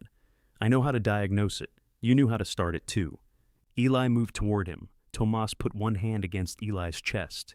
He did not shove. He simply left it there, heavy and unimpressed. Fight him after we drain the oil, Tomas said. Cleaner that way. Wade climbed down and left without another word.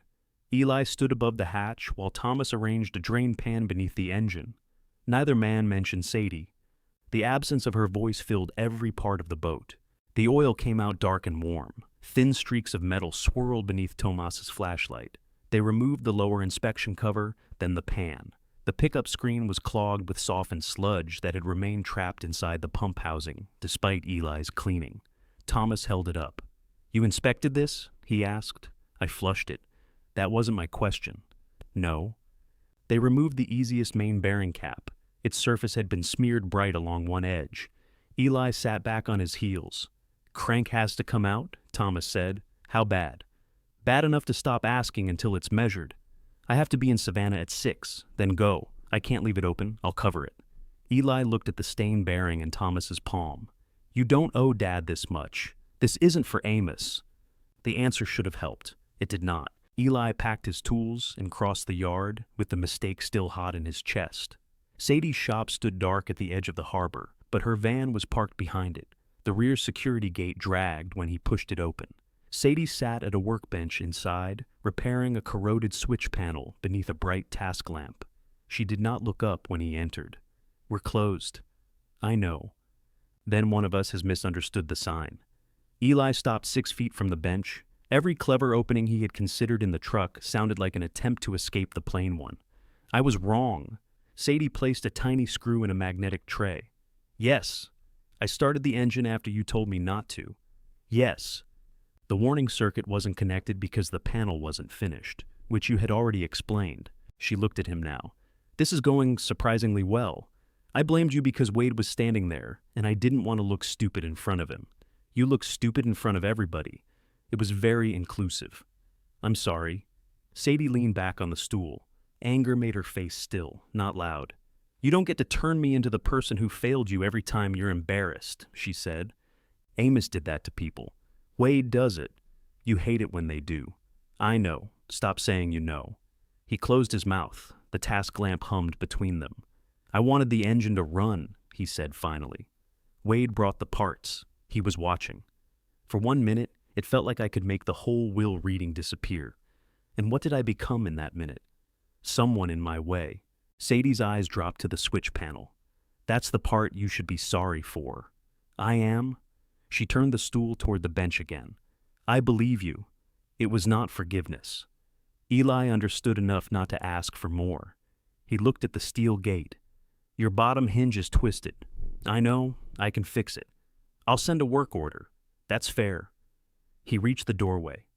Eli. He turned. What happened to the engine? Pickup was blocked. Main bearings damaged. Crank has to come out. Sadie's anger loosened just enough for concern to show through. You leaving for Savannah? Right now. Then drive like you're tired. What does that mean? It means slowly. He reached the fabrication yard at 6:27 Monday morning. Donnie stood beside the time clock, holding a foam cup. You're late. Yes. Car trouble? Boat trouble. Donnie drank his coffee. That answer makes me like you less. It won't happen again. Men say that when they mean they hope the same thing happens differently. Eli worked through lunch and stayed an extra hour without putting it on his time card. By the end of the shift, his shoulders felt packed with ground glass. The engine came out of the Mercy Jane the following weekend using Dobbins's lift. Eli removed the transmission, disconnected the lines, and tagged each connection before allowing the hoist to take the weight. This time, he made a checklist. Sadie's name appeared beside electrical disconnect, but he did not call her. He hired another technician from Dobbins and paid the full rate. The decision cost him more and felt correct. The crankshaft went to a machine shop. 2 journals needed grinding. The main bearings, oil pump, gaskets, and labor added $2,600 to a boat that still had no fuel tank. Eli took every hour Savannah offered. He slept 2 nights a week in the truck behind the fabrication yard to save the room charge and washed at a 24-hour gym Caroline found online. She began keeping a spreadsheet of his boat expenses after he admitted he no longer knew which card held which purchase. You've spent $9,486, she told him over the phone. Delete the spreadsheet. That will not alter the number. It'll improve morale. You also owe Marcy $600 and Sadie $375. Sadie's invoice is paid. Then send me the receipt. Why? Because currently, your accounting system is a glove compartment, organized by weather. Caroline came to Dobbins on Saturdays wearing old jeans and brought receipts in labeled envelopes. She never again opened her checkbook. Instead, she cleaned engine parts, entered expenses, and asked Eli whether Bernard had paid cash for the oyster racks. You're not reporting me, he said. I'm trying to see whether this work can support the boat. It can't. Not yet. Bernard sent more work. Lyle's repaired winch frame brought 2 inquiries from independent fishermen who disliked Wade's shop rates but had never known Eli was taking jobs. Eli welded a cracked bait table, rebuilt a pot hauler mount, and repaired a trailer tongue in Dobbins's yard after Marcy charged him a weekly fee to use the side awning. Nothing was free. That was what made it begin to feel real. Wade came once to collect a pump from Dobbins. He saw the engine on its stand and stopped. How bad? He asked. 2 mains. Cranks being ground. You replacing the oil pump? Yes. Pickup? Yes. Gauge circuit? Eli looked at him. Wade nodded. All right. He started away. I apologize to Sadie, Eli said. His brother turned back. Why are you telling me? I don't know. Wade slid his hands into his pockets. She accept? She believed me. That sounds like Sadie. Eli wiped his hands. You were right. About which thing? I'd like the date. I started it to prove something. Wade looked at the engine. Did you? Yeah, I proved it. For once, Wade did not enjoy being right. He glanced toward the inlet, where the October Belle moved through the channel carrying a load of iced fish. Dad ran that engine without oil once, he said. When? First season he owned the boat. Gauge failed. He blamed the gauge. That's different. Is it? He didn't have anyone telling him to shut it down. Wade gave him a look. Fine, Eli said. It isn't different. No, Wade said. It usually isn't. The replacement bearings arrived on a Wednesday. Eli drove back after his shift, worked with Thomas until 2 in the morning, and returned to Savannah without sleeping. Donnie found him sitting on a steel beam before the morning whistle. You use your welding hood as a pillow again. I'm charging rent, he said. The rebuilt engine returned to the Mercy Jane, one piece at a time. Eli cleaned every oil passage himself. Thomas inspected behind him. Marcy inspected behind Thomas. The new oil pump was primed by hand. A mechanical pressure gauge went directly into the block before any wire was trusted. Sadie's work remained unfinished in the wheelhouse. Eli waited 6 days before calling. I need an electrician, he said when she answered. I know several. I need the one who started the work. Silence. At your full rate, he added. Your schedule. Your decisions on the electrical system. That last part sounded painful. It was. She came Saturday morning with a red toolbox and a fresh work order. Eli signed without commenting on the rate.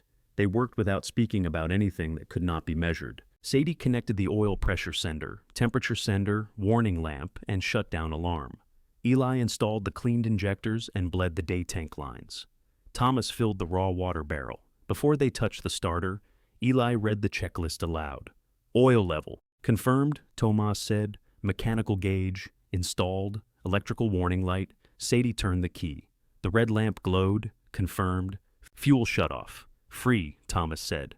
Cooling supply. Full. Anybody not ready? Sadie looked at him. Are you asking? Yes. Then ready.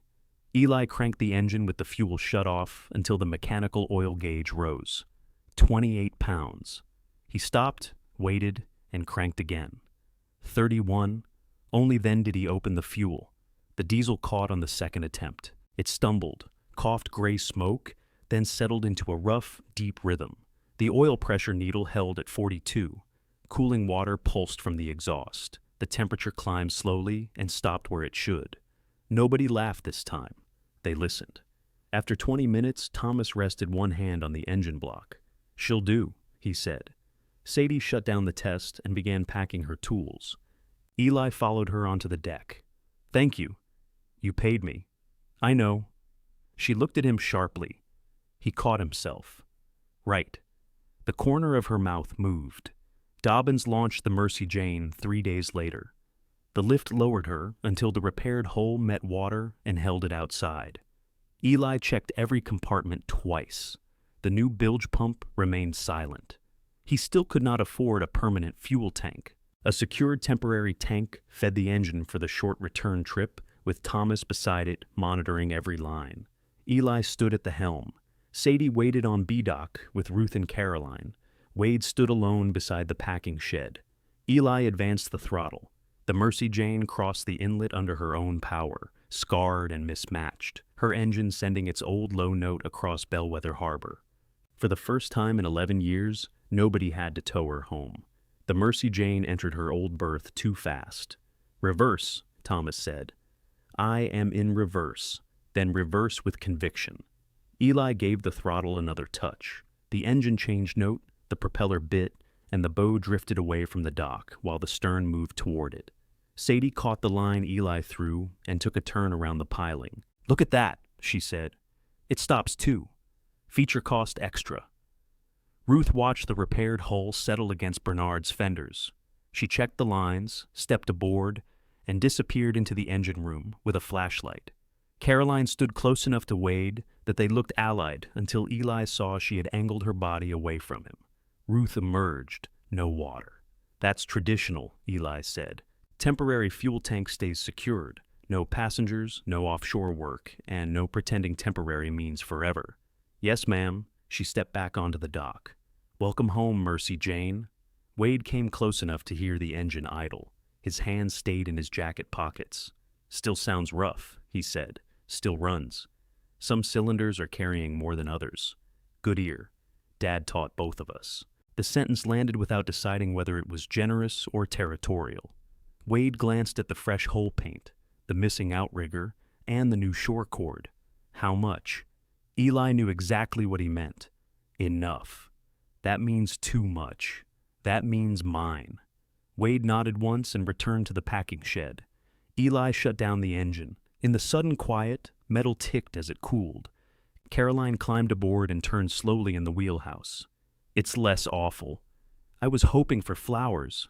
I brought toilet paper. She held up a plastic bag. You don't have any. I wasn't planning to live here. Sadie looked at the rolled sleeping bag behind the captain's chair. Caroline followed her gaze. Of course not. The first night aboard, Eli discovered that every harbor sound traveled through steel. Lines creaked against bitts. Water tapped the hull. The ice machine across the basin started every 40 minutes with a groan, like a man waking from surgery. He slept anyway. At 5:30, Bernard knocked on the hull with a boat hook. Eli opened the wheelhouse door. Is something on fire? No. Then come back during civilization. Need 14 oyster racks moved to South Shoal tomorrow. Connie's skiff can carry 4 at a time. Mercy Jane can carry all 14. She's not ready for work. You spent $10,000 making her ready for decoration? I have to be in Savannah Monday. Tomorrow's Saturday. I know the week. Do you? Bernard handed him a folded page with weights, distances, and tide times. 600. I provide 2 hands. You provide boat, fuel, and Thomas if he'll come. You volunteered Tomas? He enjoys being volunteered. Tomas refused twice before agreeing. They left before sunrise with the racks stacked across the wide aft deck. Connie Alvarez came aboard wearing rubber boots and a red knit cap. She had powerful forearms, a narrow face, and no interest in Eli's emotional relationship with the boat. Winch certified? She asked. By whom? That's a no. It's been inspected. By whom? Tomas. Connie looked at Tomas. Tomas said, Don't stand under it. Good enough. The Mercy Jane moved through the channel at 9 knots, far slower than the October Belle, and steadier in the short chop outside the inlet. Eli kept one eye on the mechanical oil gauge and one on the temperature.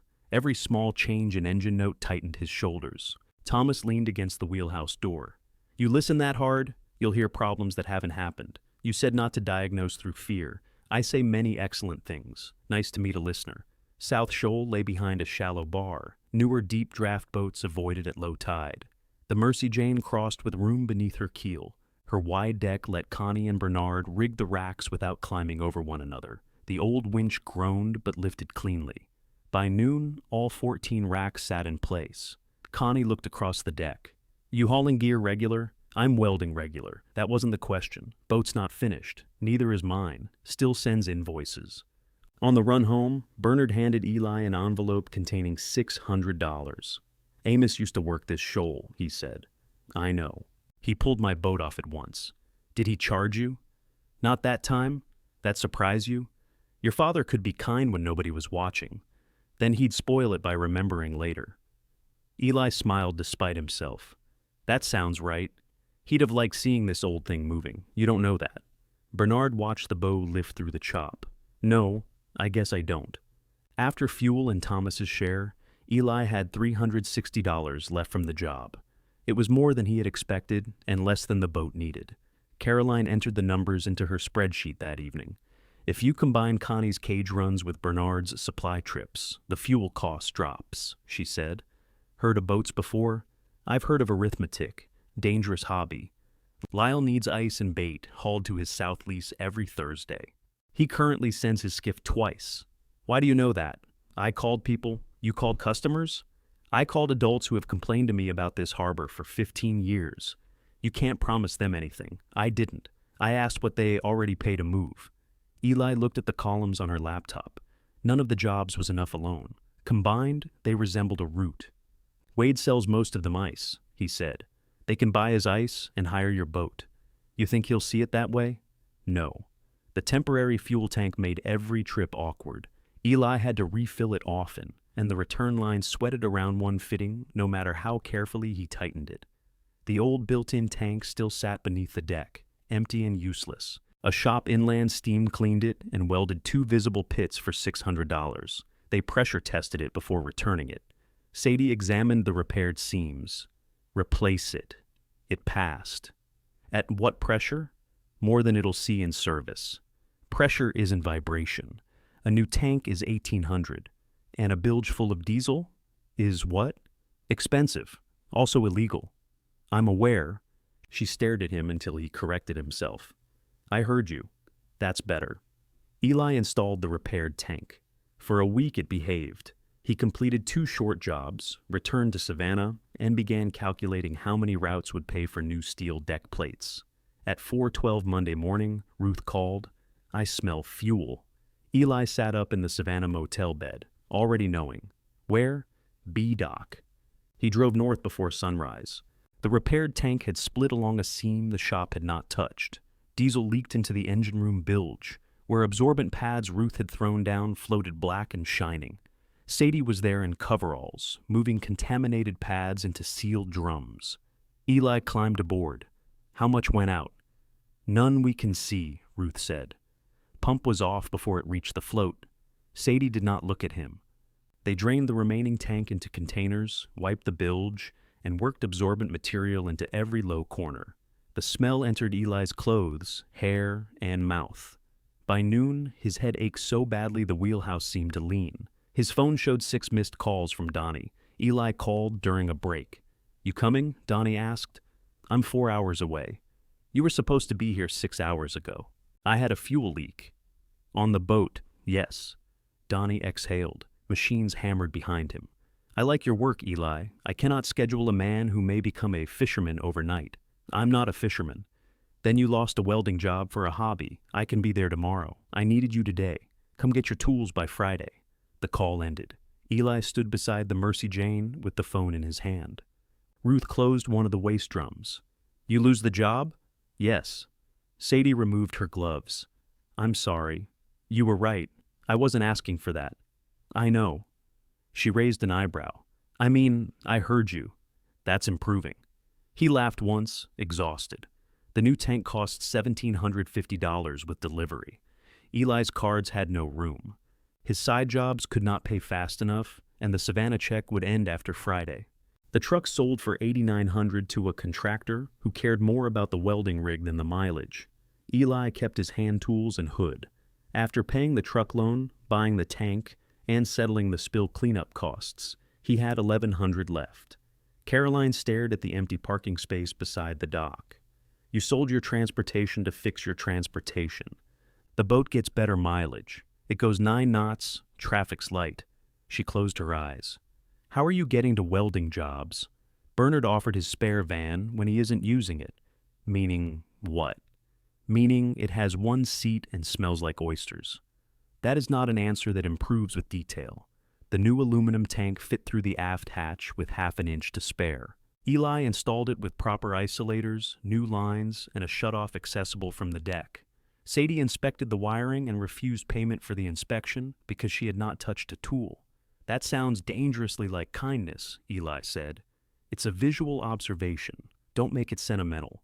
Without the Savannah job, Eli took every harbor repair offered. He welded Bernard's racks, Lyle's hauler frame, and a cracked exhaust bracket for Connie. Caroline scheduled work on the same days as the Mercy Jane's combined runs.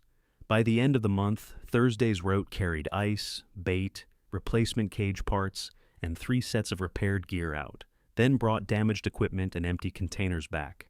No single customer paid much. Together, they covered fuel, Thomas's deck rate, maintenance, and a small amount toward Eli's living expenses. The Mercy Jane's mismatched paint became easier to recognize across the harbor. One Thursday, Eli returned to find Wade waiting on B-Dock. Behind him, 2 of Wade's employees unloaded ice for Lyle and Connie directly onto the Mercy Jane. Wade watched the crates cross from his business to Eli's deck. You're using my customers, he said. Eli tied off the stern line. They bought ice. They used to pay me to deliver it. Then you should have delivered it cheaper. I run a seafood company, not a charity shuttle. So, what's the problem? The problem is, you're building your little operation off the business Dad left me. Eli stepped onto the dock. No, he said. I'm building it off the boat he left me. Wade's face hardened. They're not your customers, Eli added. They're people who paid you. They won't be paying me at all if I stop selling to anyone who hires you." Across the deck, Lyle and Connie went quiet. Eli looked at the ice crates, then back at his brother. "That what you came to tell me?" Wade's tongue pressed against his cheek. "It's what I came to warn you." Connie set one ice crate down harder than necessary. "Wade," she said, "I've bought from Mercer Ice since before you learned to make that face." "What face?" "That one. This isn't about you. It becomes about me when you threaten what I'm allowed to buy." Wade looked at Lyle. "You feel threatened?" Lyle shifted his weight. "I feel like I came for ice. You got ice, and I paid for ice." Wade pointed toward the Mercy Jane. "Delivery is part of my business." Connie climbed onto the dock. She stood a head shorter than Wade and somehow made him seem crowded. "Then compete for it," she said. "I am competing."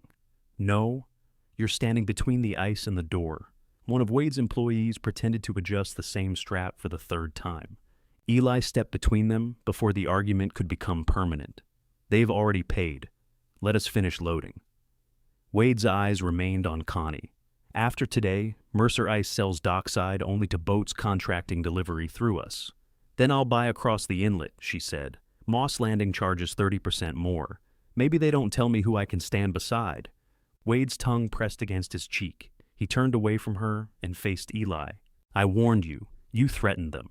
I told you what happens when you build a business by cutting into mine. Dad had more than one customer before you inherited them. Dad built the relationships, and now you're testing them." Wade walked back toward the packing shed. His employees finished loading in silence. The following Thursday, Mercer Ice refused Connie's order. Lyle's order was canceled 10 minutes later. Bernard received his, but was told future deliveries would require a Mercer transport fee. By noon, Caroline had located a small ice plant 9 miles up the inlet, willing to load the Mercy Jane before dawn. The detour added fuel, time, and $32 per ton. "You're losing money on the route," she told Eli from the wheelhouse table. "I know. You are paying $12 to deliver every $100 of work." I said, "I know.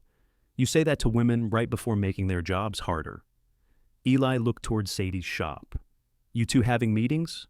"We formed a committee." He leaned over the spreadsheet. "If we add Bernard's Monday load to Thursday, it spreads the fuel. He needs ice Monday. Then we pick up twice. That spreads nothing." "I'm brainstorming. You're sinking quietly." Outside, Thomas and Connie secured empty cages for the return trip. The Mercy Jane's engine idled beneath them, sending a steady vibration through the table. Caroline turned the laptop around. "Raise the route price 7%. They'll leave." "For what?" "Wade won't deliver to them."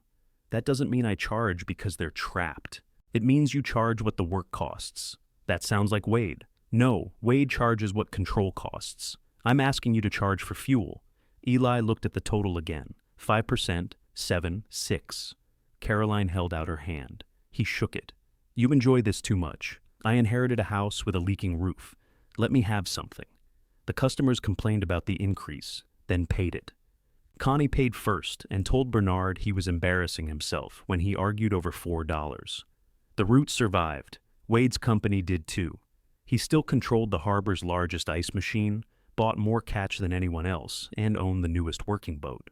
But independent fishermen stopped lingering inside his packing shed. They loaded quickly, signed receipts, and left. Luis quit after Wade reduced weekend crew shares. He found Eli replacing a rusted deck plate on the Mercy Jane and stood on the dock holding his lunch cooler. "You hiring?" Luis asked. "No, you didn't think. I thought before you finished.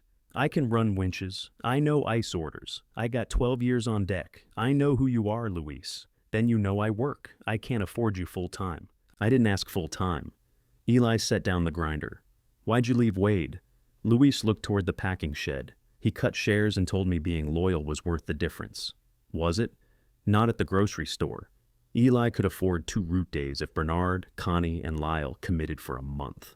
Caroline drew up the numbers.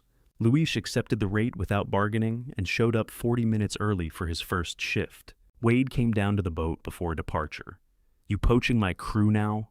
Luis quit. He quit because he knew you'd take him. Luis stood on the aft deck checking cage straps.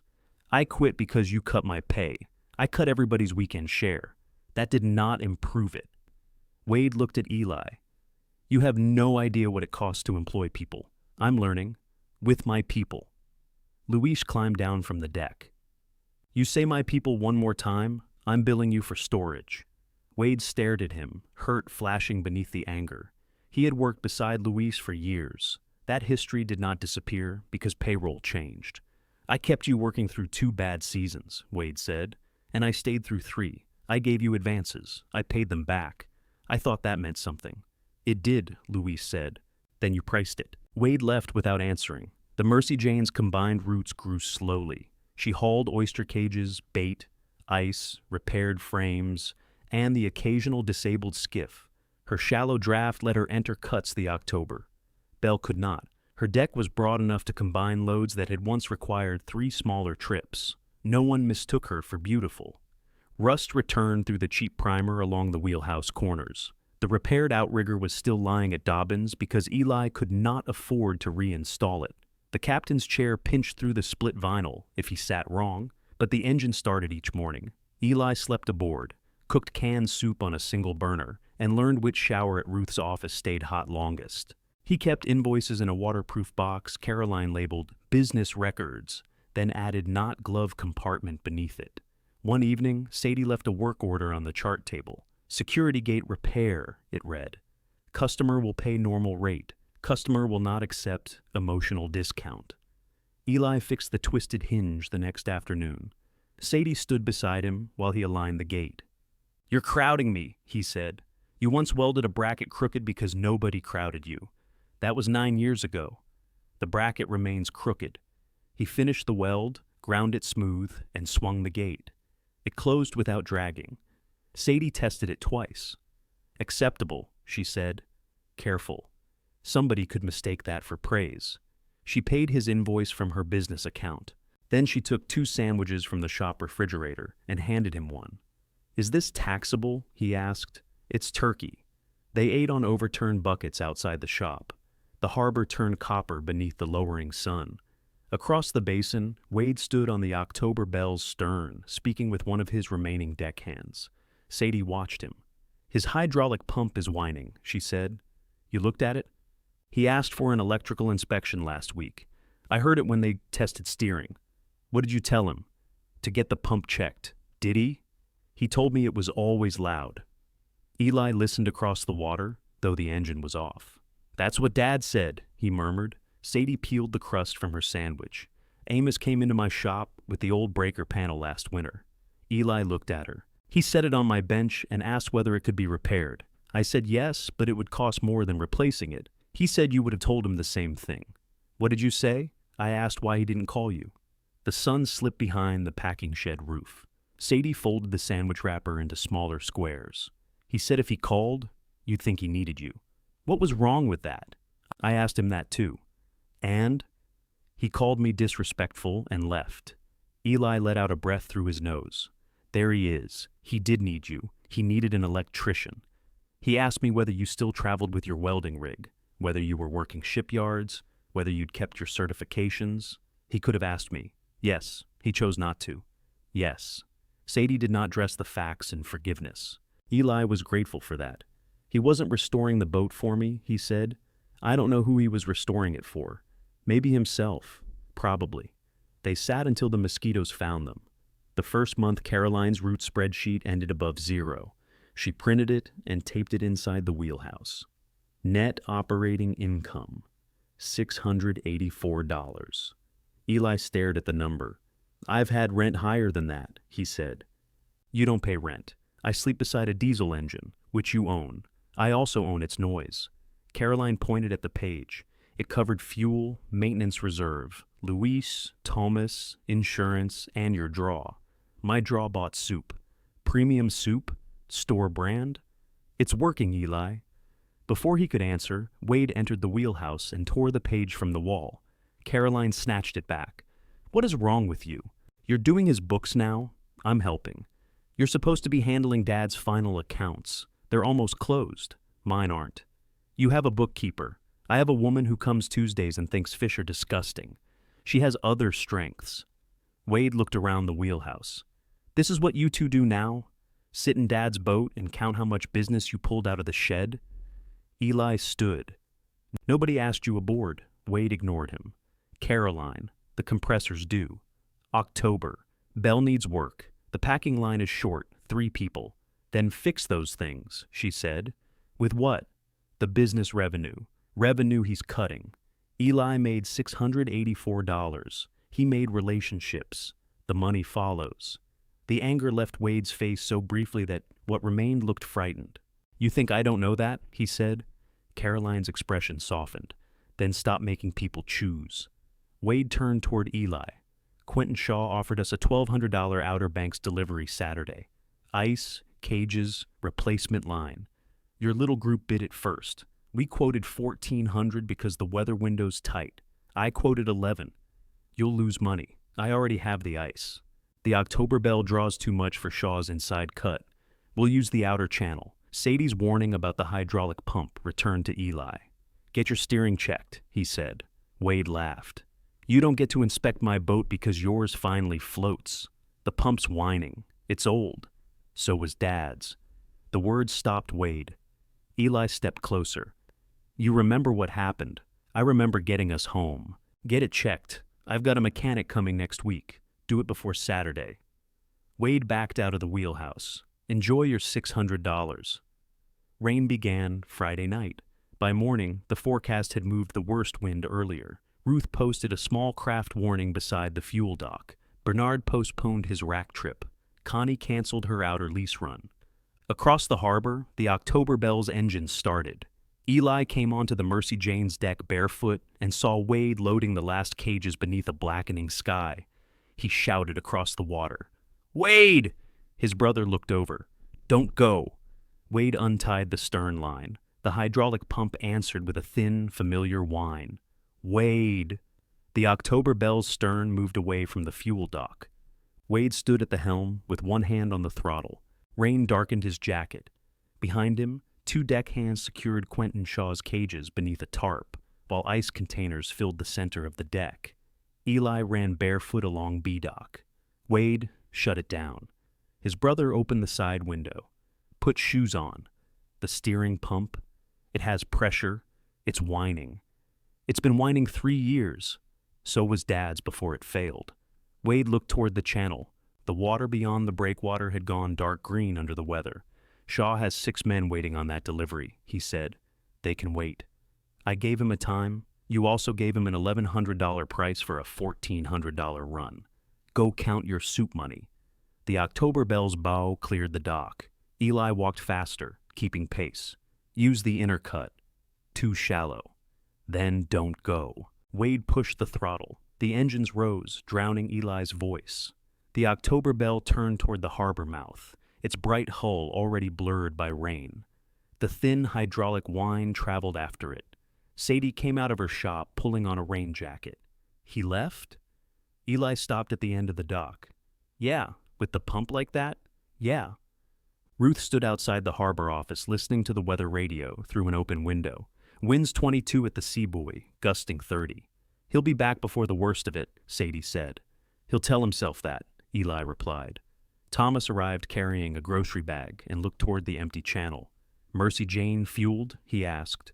3/4. Water tank, half, lines, dry locker. Sadie looked between them. What are you doing? Nothing yet, Eli said. Thomas took a biscuit from the bag. Men prepare for nothing with remarkable consistency. Ruth stepped onto the dock. Coast Guard put out a request for vessels to clear the outer channel. Conditions are building faster than forecast. Eli returned to the Mercy Jane and started the engine. He did not cast off. He let it warm while he checked oil pressure, coolant temperature, belts, and fuel fittings.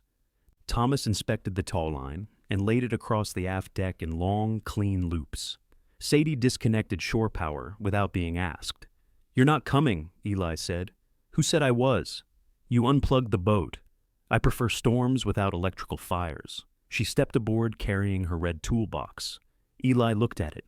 Planning to rewire the ocean? Planning to repair whatever you break, proving you've learned patience. Thomas bit into the biscuit.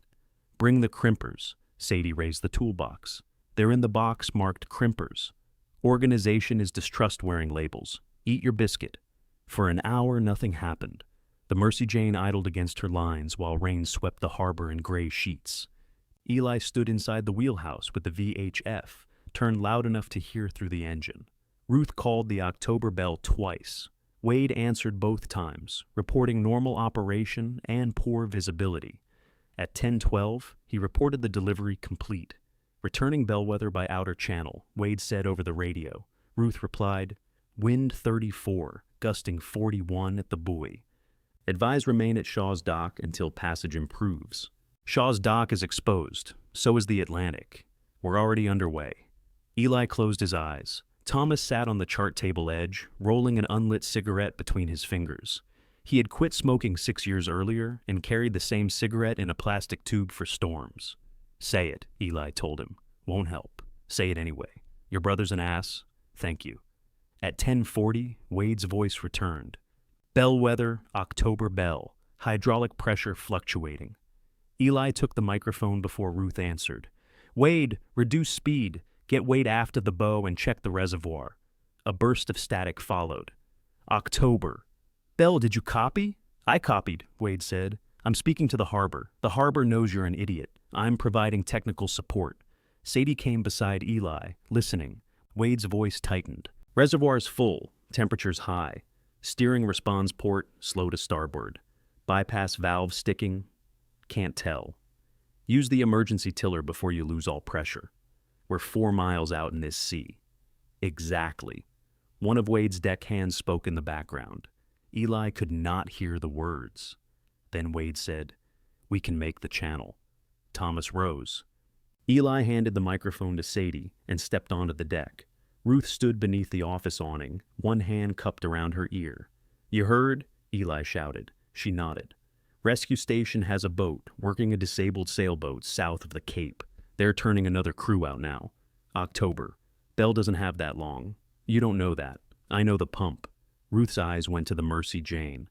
"That boat has made 4 working trips. 6. This is not a working trip."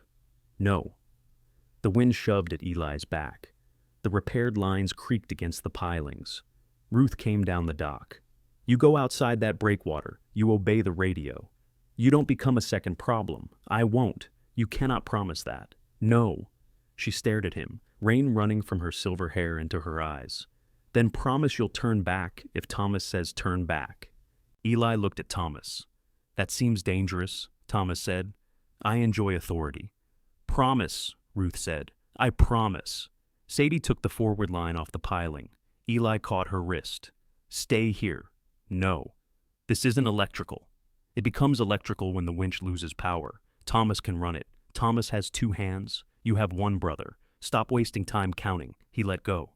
The Mercy Jane left B-Dock in rain hard enough to erase the packing shed before they reached the harbor mouth. Outside the breakwater, the sea lifted beneath them. The bow rose slowly, hung, then fell into the trough with a steel shudder. Water came across the foredeck and ran through the scuppers in brown streams. Eli kept the engine below its normal working speed. The old hull did not cut cleanly through the waves. It shouldered them aside. Every impact traveled through the wheel into his arms. Sadie wedged herself beside the chart table, one hand on the radio.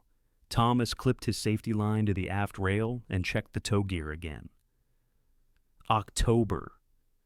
"Bell, Mercy Jane," Eli called. "Position?" Static answered. He repeated the call. Wade's voice broke through. 1 mile northeast of entrance. Steering intermittent. You got visual on the breakwater light? Negative. Radar. Interference. Compass heading. 235. Eli checked his own instruments. "Come left 10 degrees if you can. You're north of the channel. Steering won't hold left. Emergency tiller. We're rigging it." A wave struck the Mercy Jane's starboard bow. Spray hit the wheelhouse hard enough to make Sadie duck. "You still glad you came?" Eli asked. "No?" "Good. I'm not glad you came either. Better." The October bell appeared first as a white shape between rain curtains. Its bow pointed southwest, then swung east as a wave caught the stern. One deckhand was at the emergency tiller. The other fought to keep the cargo from shifting. Wade's boat was less than half a mile from the northern breakwater. Eli throttled down and approached from leeward. The hydraulic whine came across the water between waves. Wade leaned out the side window and waved them off. Eli raised the radio. "What are you doing?" "Emergency tiller's working. Clear the channel." "You're not in the channel. I can see the light. That's the north breakwater." Wade turned to look. A wave pushed the October Bell broadside. One stack of cages slid and struck the port rail. The deckhand lunged after them, then wisely stopped. Tomas came to the wheelhouse door. "We need a line on the bow before he goes beam on again." Eli brought the Mercy Jane close enough for them to see Wade's face clearly. "Take a tow," Eli said over the radio. "We've got propulsion. You don't have steering? I can use engines." "Then why are you drifting toward rocks?" Wade looked past Eli toward the breakwater. The distance had narrowed to several hundred yards. Pride remained on his face. So did the exact moment it stopped being useful. "Send the line," Wade said. Thomas clipped a heaving line to the heavy tow rope. Sadie moved to the winch controls. "Keep the Mercy Jane's stern into the sea," Thomas told Eli. "Don't let him pull us sideways." "I know." Thomas pointed at him. "I heard you," Eli corrected. He maneuvered across the October Bell's bow. Thomas threw. The heaving line fell short and vanished between the boats. "Again," Eli said. Thomas recovered it hand over hand while Sadie watched the next wave. The Mercy Jane rolled hard. The old captain's chair slammed against its stop. "Now," Sadie said. Thomas threw again. The line landed across the October Bell's foredeck. One deckhand caught it and hauled the tow rope aboard. "Bridle both forward cleats," Thomas called over the radio. "Not one, both." Wade appeared on deck and helped secure it. The rope came tight. The Mercy Jane's stern kicked sideways. Eli corrected, feeding throttle slowly. The engine deepened from a working rumble into a heavy loaded beat. Oil pressure held. Temperature began to rise. They gained 50 yards from the rocks. Then the October Bell swung broadside again. The tow rope snapped tight enough to lift spray from its surface. A sharp crack came from the Mercy Jane's stern. One section of the old rail bent inward. Sadie grabbed the winch housing. "Mount's moving. How much?" Eli shouted. "1/4 inch." Thomas looked down. "Backing plates flexing." "Can it hold?" "Everything holds until it doesn't." Eli eased the throttle. The boat stopped gaining ground. The breakwater lay close enough for him to distinguish individual rocks beneath the spray. Wade called on the radio. "More power. Winch mount won't take it. We're moving backward." "I know." A wave struck the October Bell and drove both boats toward shore. Eli looked at the Mercy Jane's engine gauges. Temperature 5 degrees above normal. Oil pressure steady. The old boat had spent 11 years tied to a dock because no one believed it could do anything else. Now, Wade's polished trawler hung behind it, trying to drag both of them onto stone. "Sadie," Eli called, "rig the spare line through the starboard stern bit. Take load off the winch. That changes the angle. I'll compensate." Thomas was already moving. He and Sadie hauled the spare line from the locker, ran it through the bit, and transferred tension a few inches at a time. Steel groaned beneath their boots. The load shifted. "Got it!" Sadie yelled. Eli advanced the throttle. Black smoke rolled from the exhaust. The Mercy Jane dug in, stern low, bow pointed toward the harbor entrance. For several seconds, nothing moved except water. Then the north breakwater began sliding sideways in Eli's view. They were gaining. A voice came over the radio. "Mercy Jane, this is Callahan. We're inside the entrance with Stokes. Tell us where you need lines." Bernard and Lyle had brought their smaller boats to the protected side of the breakwater. Eli felt something in his chest loosen. "Callahan, take October Bell's stern once we cross the light. Stokes, stand by our port side. Do not come outside. Copy." The Mercy Jane pulled foot by foot. Her temperature rose another 3 degrees. Eli resisted the urge to add throttle. Patience was not slowness. It was refusing to demand more than the machinery could give. They reached the entrance. Bernard's boat emerged behind the southern wall. Lyle followed. Both took stern lines from the October Bell, while the Mercy Jane maintained the bow tow. With 3 boats controlling the load, Wade's trawler straightened. The harbor opened ahead. People stood along the docks in rain gear. Ruth directed them with both arms.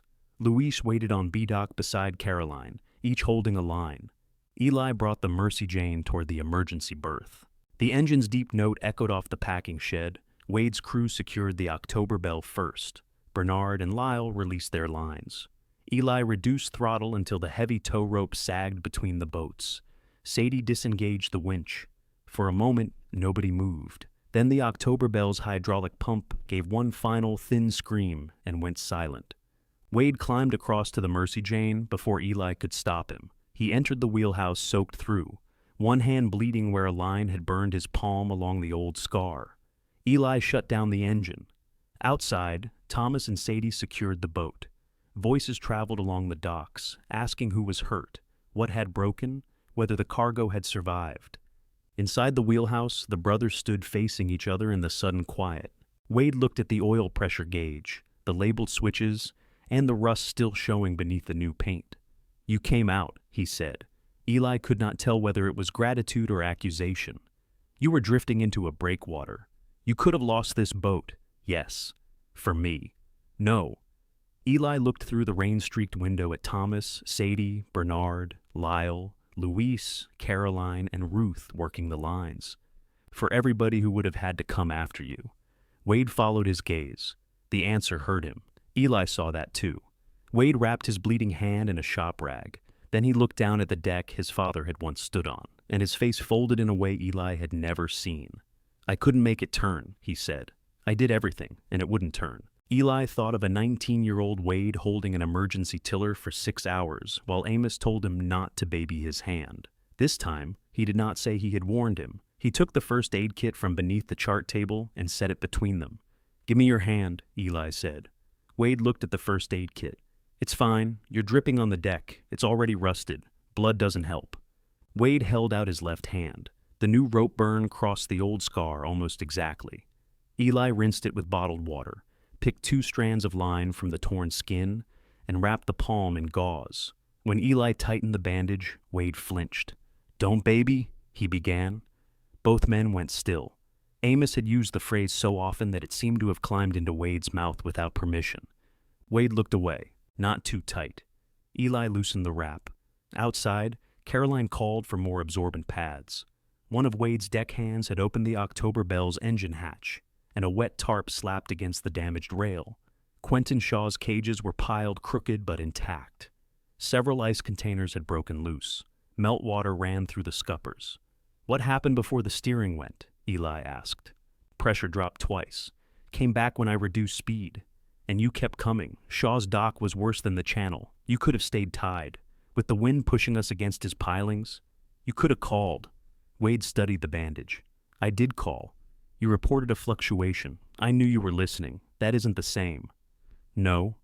Wade sat in the captain's chair. It pinched him through the split vinyl, and he shifted with an offended look. "This chair's terrible. Dad loved it. Dad loved being uncomfortable if other people could see." Rain ran down the broken side window into the bucket Amos had positioned beneath it. Wade touched the wheel with his uninjured hand. "I should have replaced the pump." "Yes." "Compressor took the repair money. You still underbid the trip." "Yes." "Luis says you cut weekend shares. Payroll doesn't appear from positive thinking. Neither does loyalty." Wade looked through the wheelhouse doorway. Luis was helping secure the October Bell without being asked. Thomas stood beside him, checking the tow line for damage. Sadie inspected the Mercy Jane's bent rail and winch mount. "I know," Wade said. Eli almost corrected him, then decided his brother had earned one use of the phrase. They went back into the storm. The October Bell could not remain at the emergency berth. Its steering was dead, the tide would drop, and the damaged cages blocked half the deck. Wade's remaining crew, Luis, Bernard, and Thomas, shifted cargo while Ruth arranged lines. Eli used the Mercy Jane to tow his brother's boat to the packing shed dock. This time the water was protected, the tow short, and every line inspected before it took weight.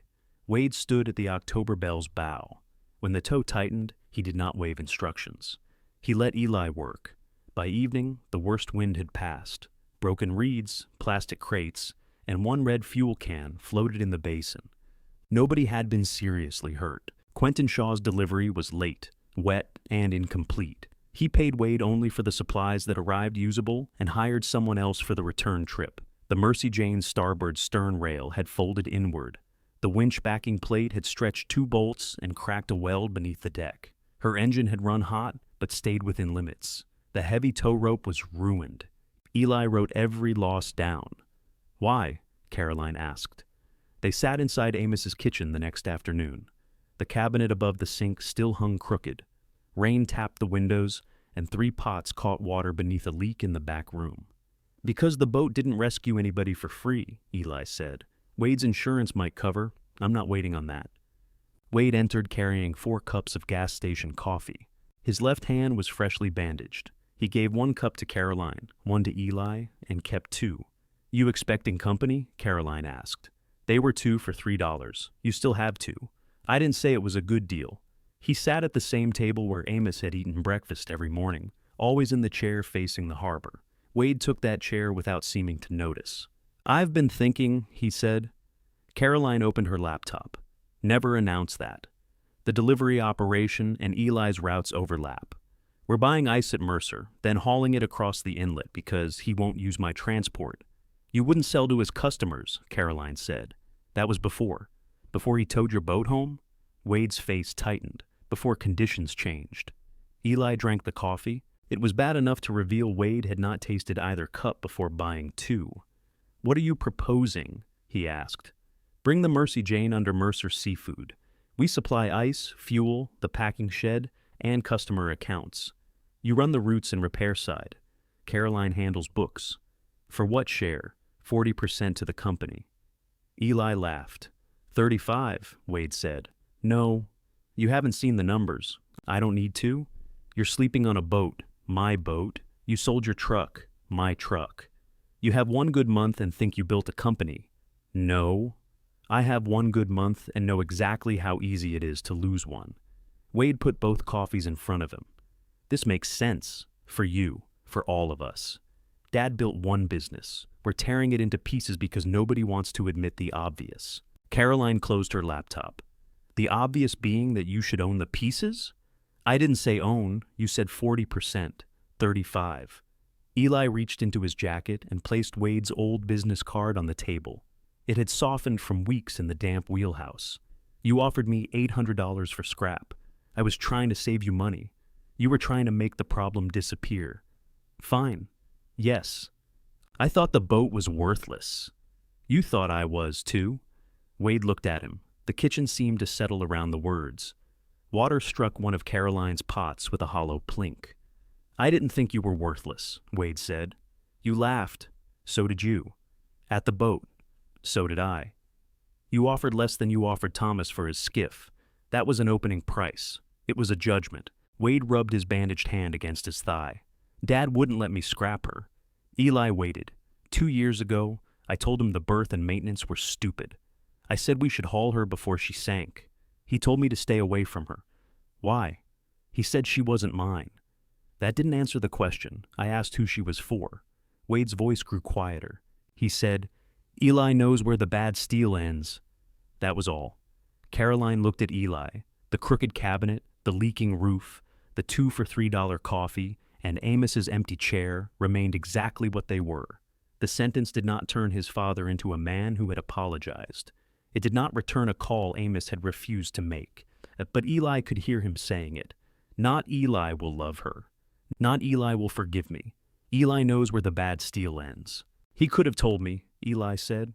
Yes, Wade replied. He could have asked whether I wanted it. He didn't ask any of us what we wanted.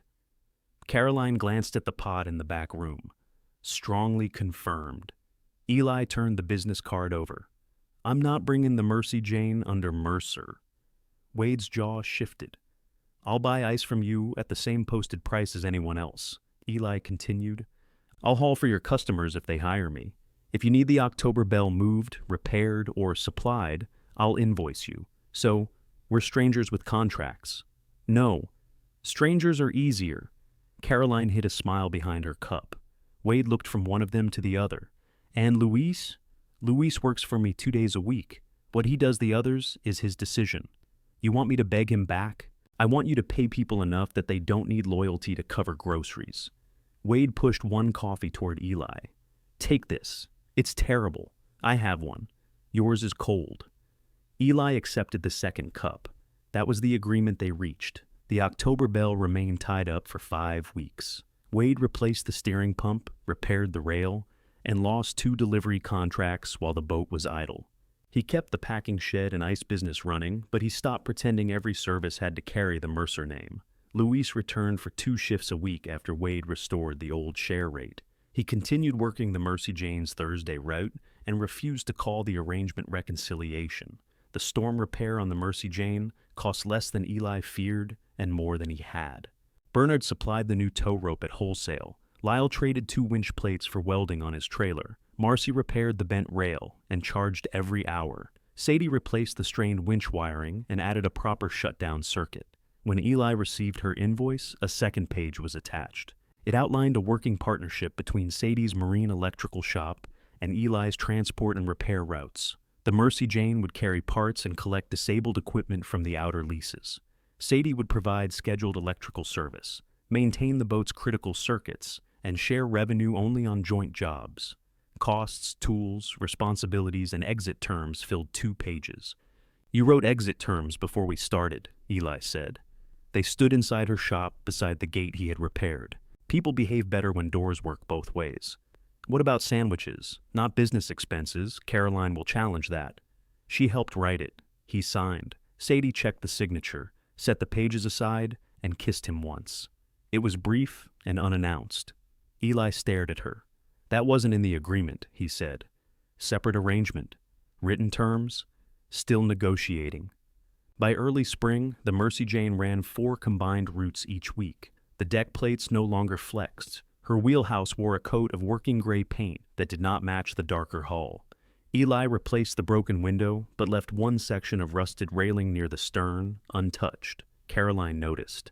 "You missed a spot," she said. "No." She ran a finger above the rough metal without touching it. "Sentimental? Reference material. For where the bad steel ends? Something like that." She began coming aboard Friday evenings to close the books. Sometimes Wade joined them, sometimes he did not. No one forced the empty chair when he stayed away. Before dawn on the first warm Thursday, Eli found Wade standing on B-dock in work clothes. No sport coat, no company logo. He held a thermos and looked as if he had been awake long enough to reconsider coming. "October. Bell down again?" Eli asked. "No." "Need a tow?" "No." Wade glanced at the stacked cages on the Mercy Jane's deck. Thomas was delayed at Dobbins. Luis would meet them at South Shoal. "You need a deckhand?" Wade asked. Eli studied him. "For today," Wade added. "I know how to work, I know." "That a yes?" Eli picked up the forward line and held it out. "Show up before dawn next time." Wade looked at the paling sky. "It is before dawn. Earlier."